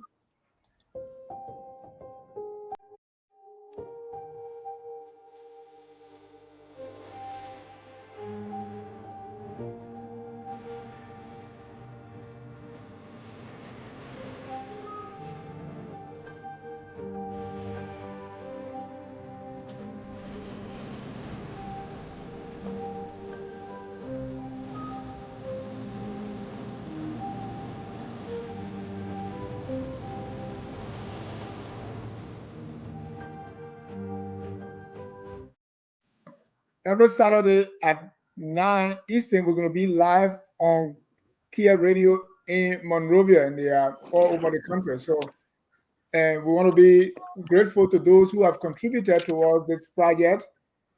People are dying to listen to FOL in Monrovia on the radio, because by far we are the best since 1847.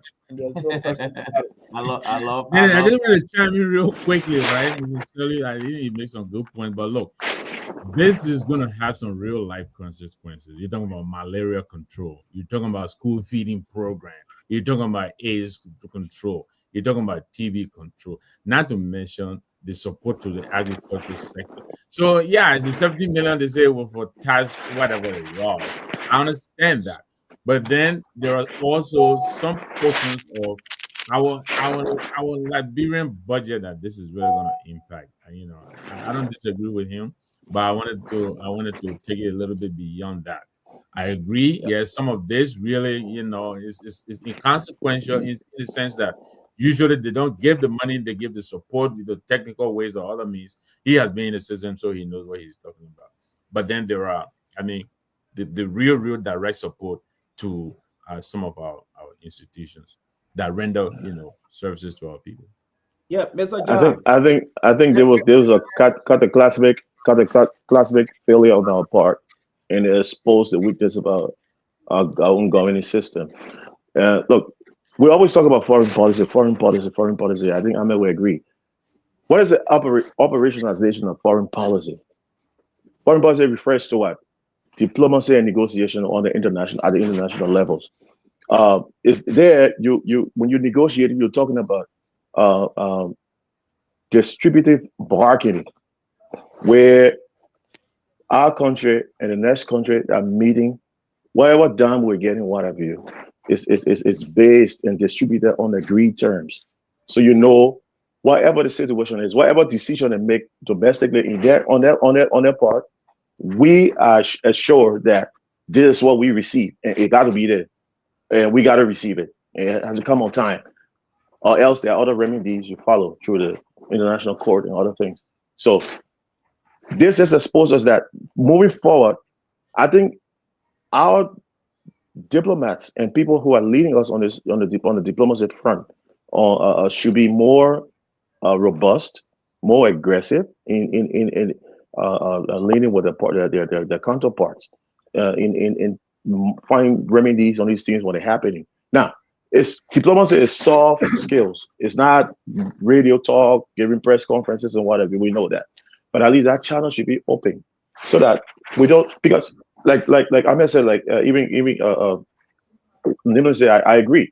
This was abrupt, and there's no way you find fixes when things happen like this. I mean, even if our government was rich, if they had that portion that was dependent on to cover that hole, it takes a while. The government budgeting system, when many of you know how it works over a period of time. So this happened abruptly.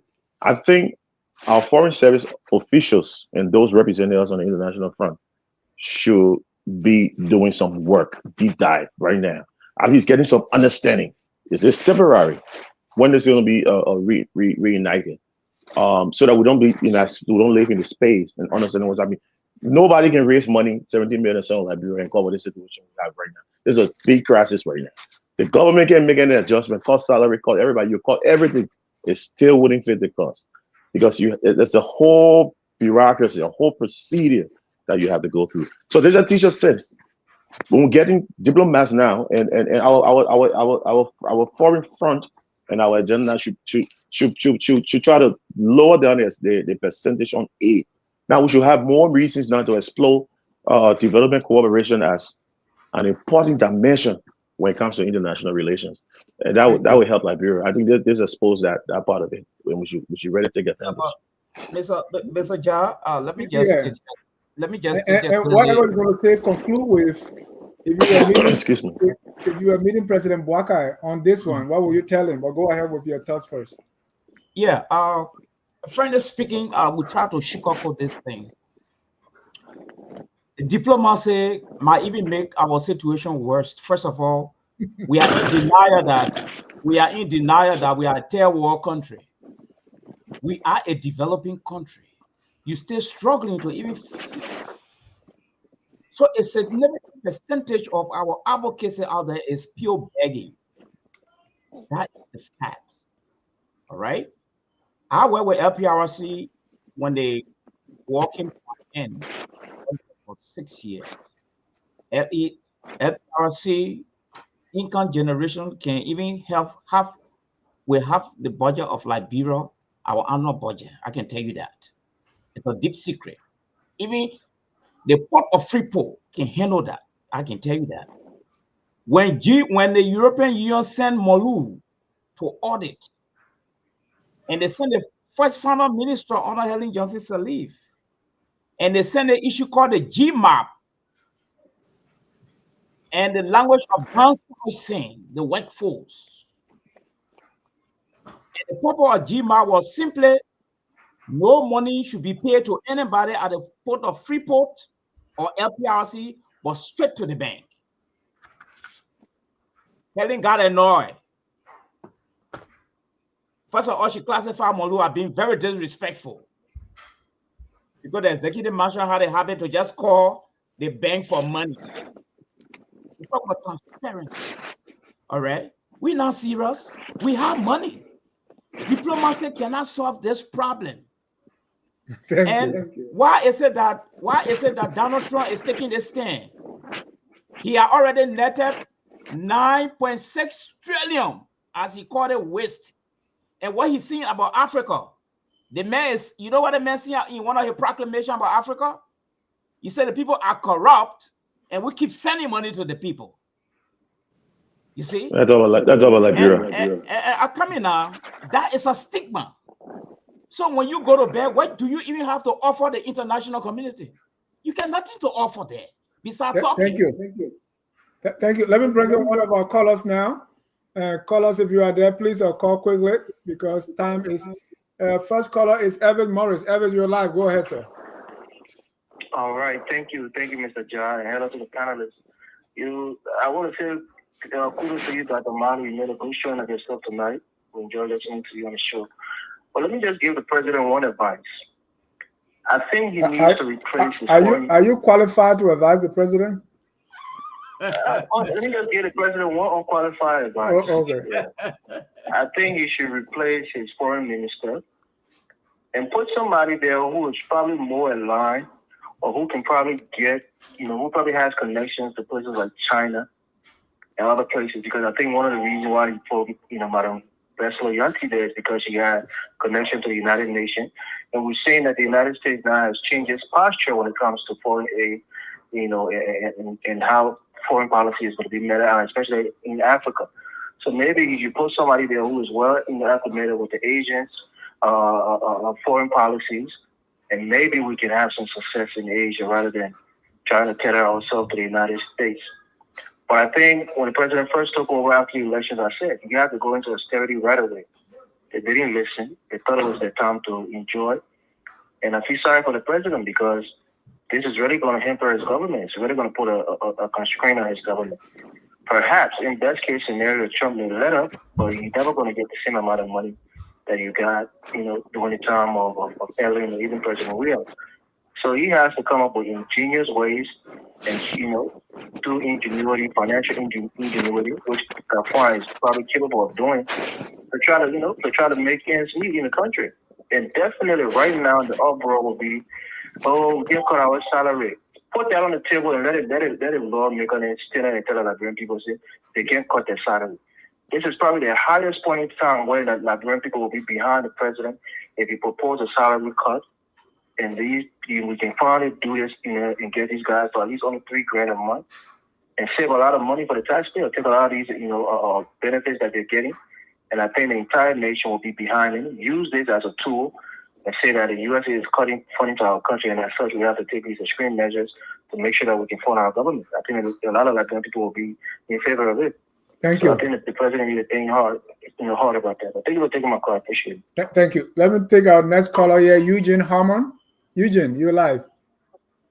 Yeah, thank you, Mr. Dennis. I just want to disagree with Mr. Sari, our diplomatic brother. Liberia has a lot of money. There's a lot of waste in the Liberian government. A lot of waste. We don't have the money, but we got a lot of waste in the government. But to give thousands of dollars buy bulletproof car. We pay legislature there, and we give you the crash car and gas plate. For what? Why are they going to use that salary on? So if the government is smart, this is trying to cut the waste. Cut the waste out.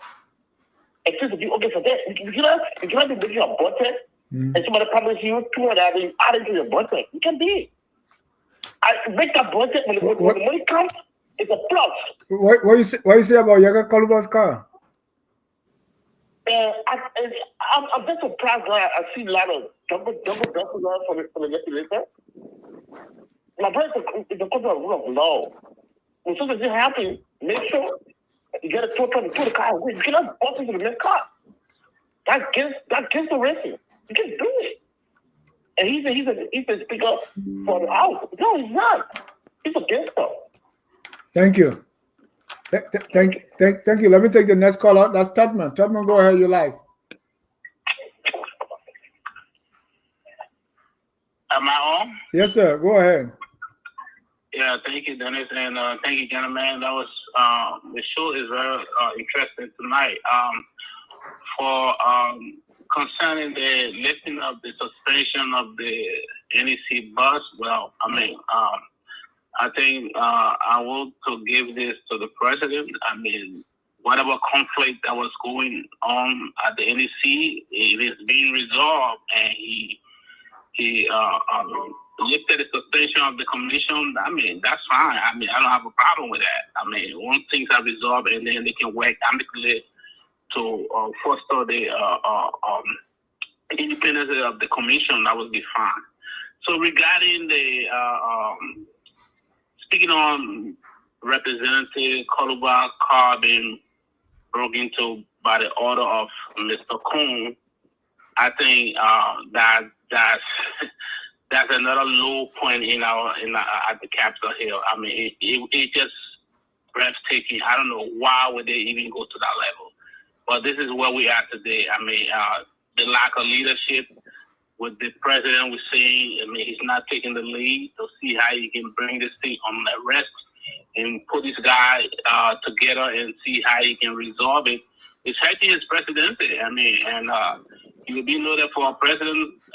It's time who the Capitol Hill got burned. The Capitol building got burned, and that's nothing. That's a stigma on his government. So that's what I got to say about that. But with the thank you. With the let me ask you the last thing. 30 seconds. I would briefly I would want to agree possibly with Dr. Mali. Yeah, Dr. Mali. Dr. Mali made a very good point. And then I saw also, that. Honorable Reed made a very good point too. But you see, what I'm looking at here too, on the short term, the country will, it have a great impact on the country on a very short term because the government cannot raise that money immediately. But I mean, we have a lot of money in our country. Dr. Mali just put it clean to the point. We have a lot of money. There are a lot of things we can do to cut down all the unnecessary waste. You guys having big salaries, I mean, buying fabulous cars and things, driving nowhere, just moving from one corner to another corner, hotel to hotel. I mean, there are a lot of waste. So, the government can look into these things and cut down these guys' salaries, make sure that these extra things they're getting, we can generate a lot of good income to cover all some of these things. All the time they came up with a budget. And 80% of the budget was depending on, look at what's happening right now, then 80% of the budget that they proposed, it was depending on external support. Now see what happened. See what is happening. We're talking it on the show the other time. And you had government surrogate like Thomas, they were defending that. Now what happened? Look at what happened. So they gotta look into it. They gotta really look into it, gentlemen. Thank you. Thank you. Don't gossip about my resident economist. He's not here, gentlemen. That's all the calls we have tonight. The last time we ran out of time for our Tabata session, so let's go into it right now. Every day there's some Tabata going on. Tabata in a Crew speaking language mean nonsense. There's some nonsense going on somewhere in Liberia. I saw one nonsense today. I was reading front page and it says Prince Moi crown Bon Country's political godfather. So I said, wait, now this godfather becoming your title now? That to me, that's complete Tabata. Dr. Pearson, what's your Tabata of the week? The Tabata of the week is President Boakai playing henke-penke with the National Elections Commission to show he has power to arm twist them in the future. That's a big Tabata for me. Father Washington, your Tabata of the week. Well, my Tabata will actually be seeing legislators having projects. When you see the projects, when you see the pictures of the projects, it's like somebody goes to their constituents and go build a little boat and just kind of dedicate this thing and call them projects. I mean, just shameful, man. Do something special for your people. I think that's my Tabata of the week. Victor, what's your Tabata of the week? Yeah, I was gonna go with Coon's strong armament tactics, but I'll leave that there to somebody else. I'll go with the 457 names that this government put out there. That's it's Tabata. They're not ready to do anything about it. Mr. Salif, what's your Tabata of the week? And our audience, we want you to type in your Tabata of the week. Mine has to be the red and white bottle found in Yeka Kolubah's car. What did they find? Well, that's it. So it's the kind of energy drink, I think, right? You don't think he needs it? So they say Yeka Kolubah reported money stolen. He didn't mention that bottle. So that was kind of funny. Honorable Grace, what's your Tabata of the week? One Tabata run the same story.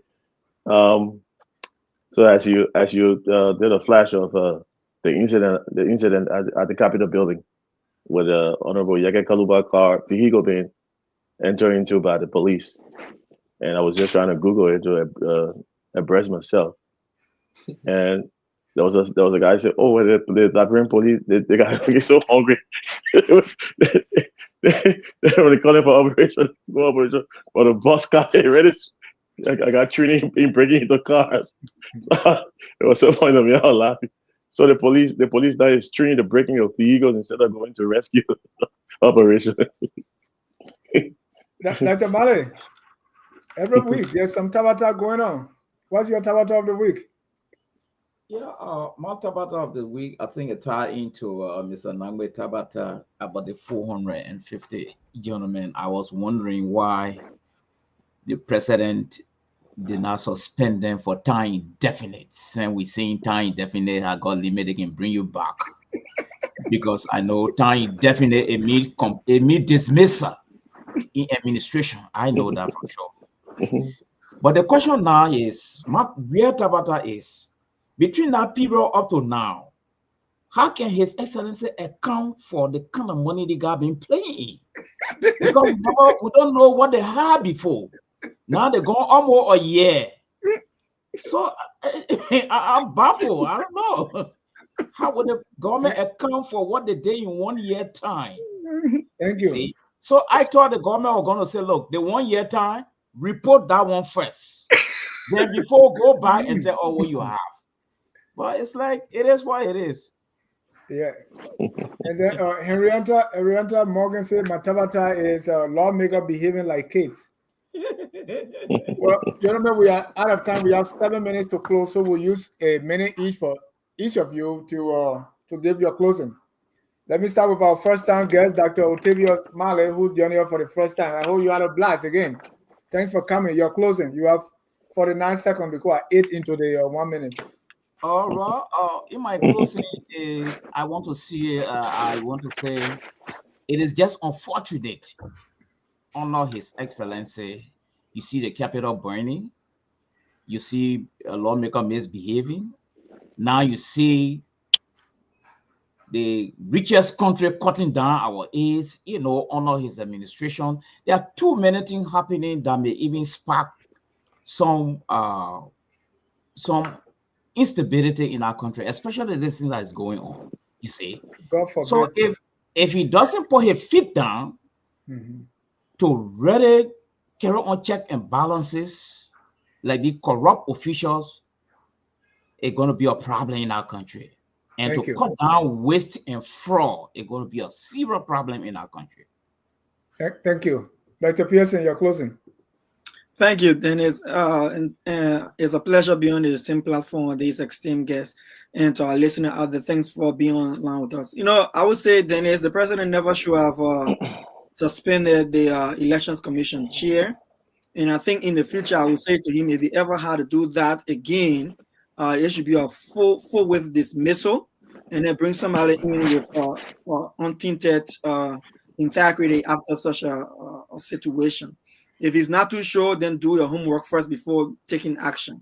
And then when it comes to the breaking in, I think the police guys should be disciplined. Yaga has the right to take the speaker to court and those who carry on his instruction, and let's see where the law takes that. And if President Boakai wants to stop what is happening in the house, let him just cut finance ministry interaction with the majority illegal guys, and stop the security actors from giving them protection. Last and not the least, USAID is going. I'm just fascinated to see if we just say we have one revenue income stream, electronic, and nobody else collect money in our country other than the LRA. I want to see how many billions we can raise and generate from that process. Thank you. Yaka said they took he had 25,000 his car, his cell phone, a laptop. And he said he will take the case. If nothing comes out of the case, he will boss Richard phone car. If he doesn't do it, that he is my husband. They didn't mention the red butter. No, he didn't mention that. Read your closing. Yeah, I think the government can make some adjustment, and what I want to caution them on is that when you're making these adjustments or filling this gap, it happened abruptly. You want to seize the noise. You don't want to be making too many pronouncements out there and to the public. Oh, we're gonna do this. We're gonna find the money. We're gonna do no. And at the same time, the government can operate on two fronts. It doesn't have. We don't have to hit America or hit diplomacy because this doesn't happen to us. You're beggar. So there's nothing that you can't be begging to be acting hip, right? So we should have a dedication. I believe it was a suspension. It was not a cut of abrupt cut. They want to review all of these things, and then they will reinstate them. So what do we do to know the time to give ourselves a little hair space? Because And what has happened to us also is to teach us what is diplomacy, foreign policy, diplomacy, the interest, the national interest of your sovereignty, the interest of your people, the well-being, first and foremost before the next partner. So all of these things will reinforce us to know how we approach diplomacy next time moving. But diplomacy don't look at it as a bad thing. Diplomacy is not about begging. So I just want to dispel that. Diplomacy is about interacting with an international partner. You can have all the natural resources in Liberia. You can have all the riches in Liberia.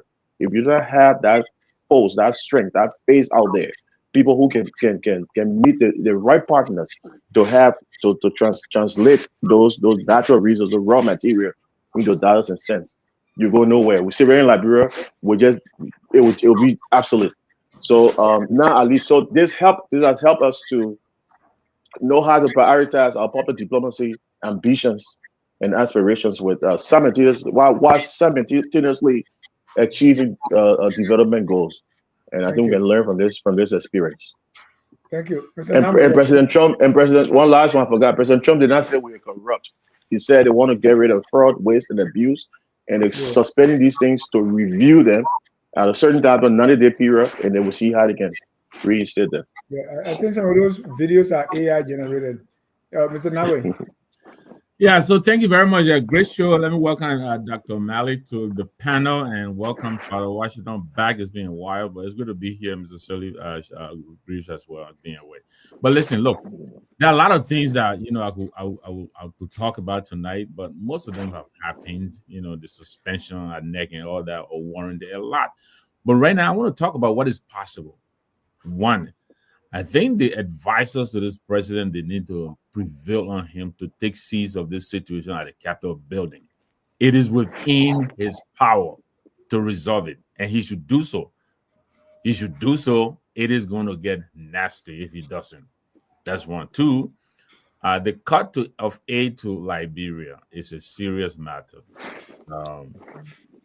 I think it is taking way too long for also see something being done about it.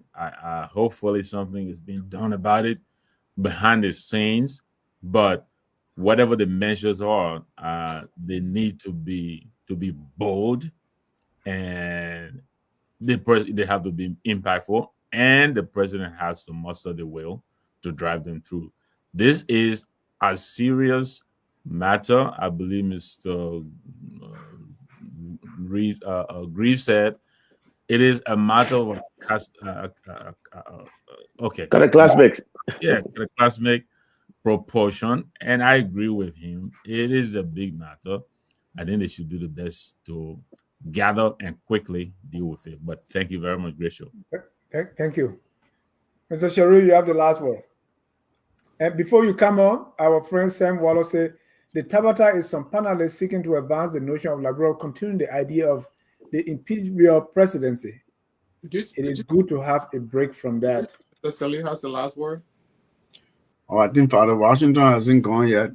It's okay. I can go.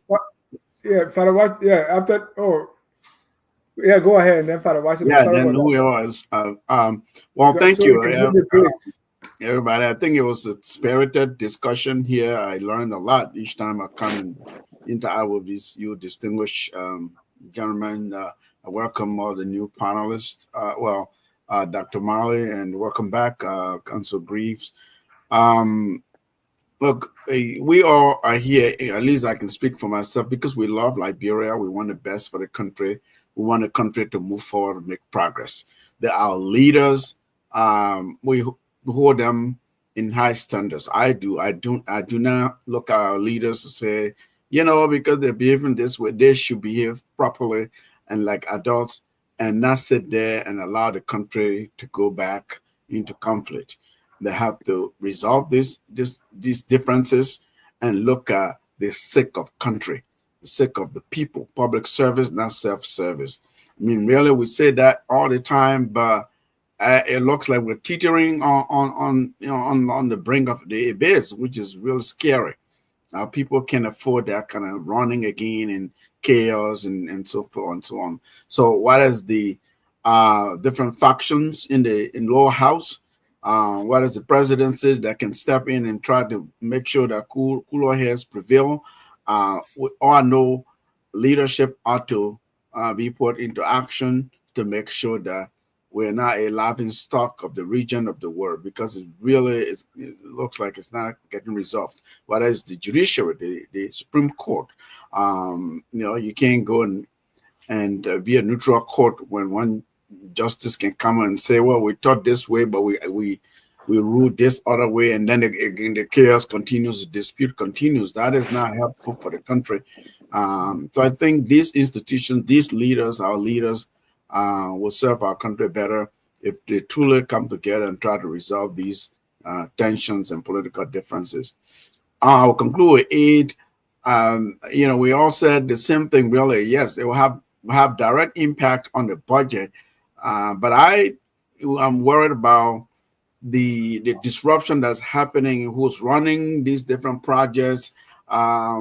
Maybe the recommendation would be put some kind of small task force together to really make sure to get a hold of everything, and then the president can direct the responsible agencies to coordinate to make sure that there's not significant disruption on the part of those who are benefiting, because again, like Mr. Nangbe said, real life consequences, HIV support, maternal health, agriculture, you name it, right? That's the budget will come in, but really get a hold of what are these projects, how much money was being spent, what can we do now so the programs don't end, people's lives are not upended that way. I think that would be a good way to put out some kind of transitional plan in place to transition from aid disruption to national control of these projects and services. Thank you. Catch us this Saturday on Kia Radio FM 95.9 at 9 p.m. Join us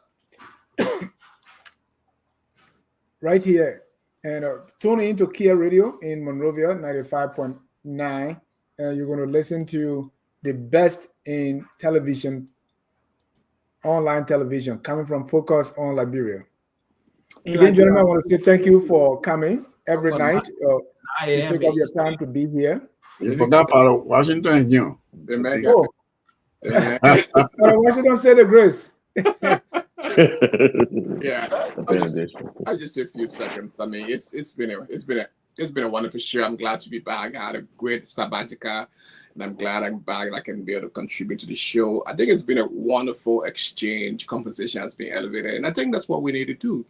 And every time I think about our country, I think of progress. I think we have very intelligent people who want the good for our country, and who want our country to be changed. But only problem that I have with Liberians is that we have all these beautiful ideas. We have these zest. We have the mojo, everything it takes to transform our country. But immediately we step on the soil, or immediately we get into that country, get into where we can change, I don't know what happens to us.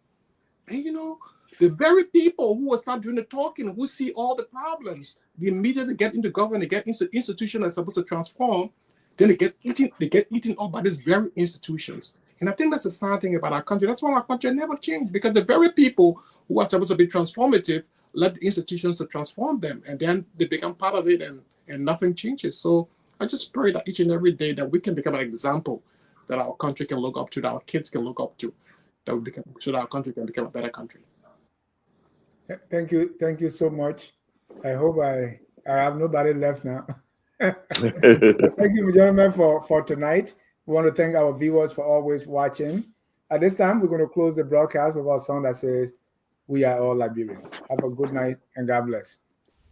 We are Liberians. Liberia is our home. Liberia people.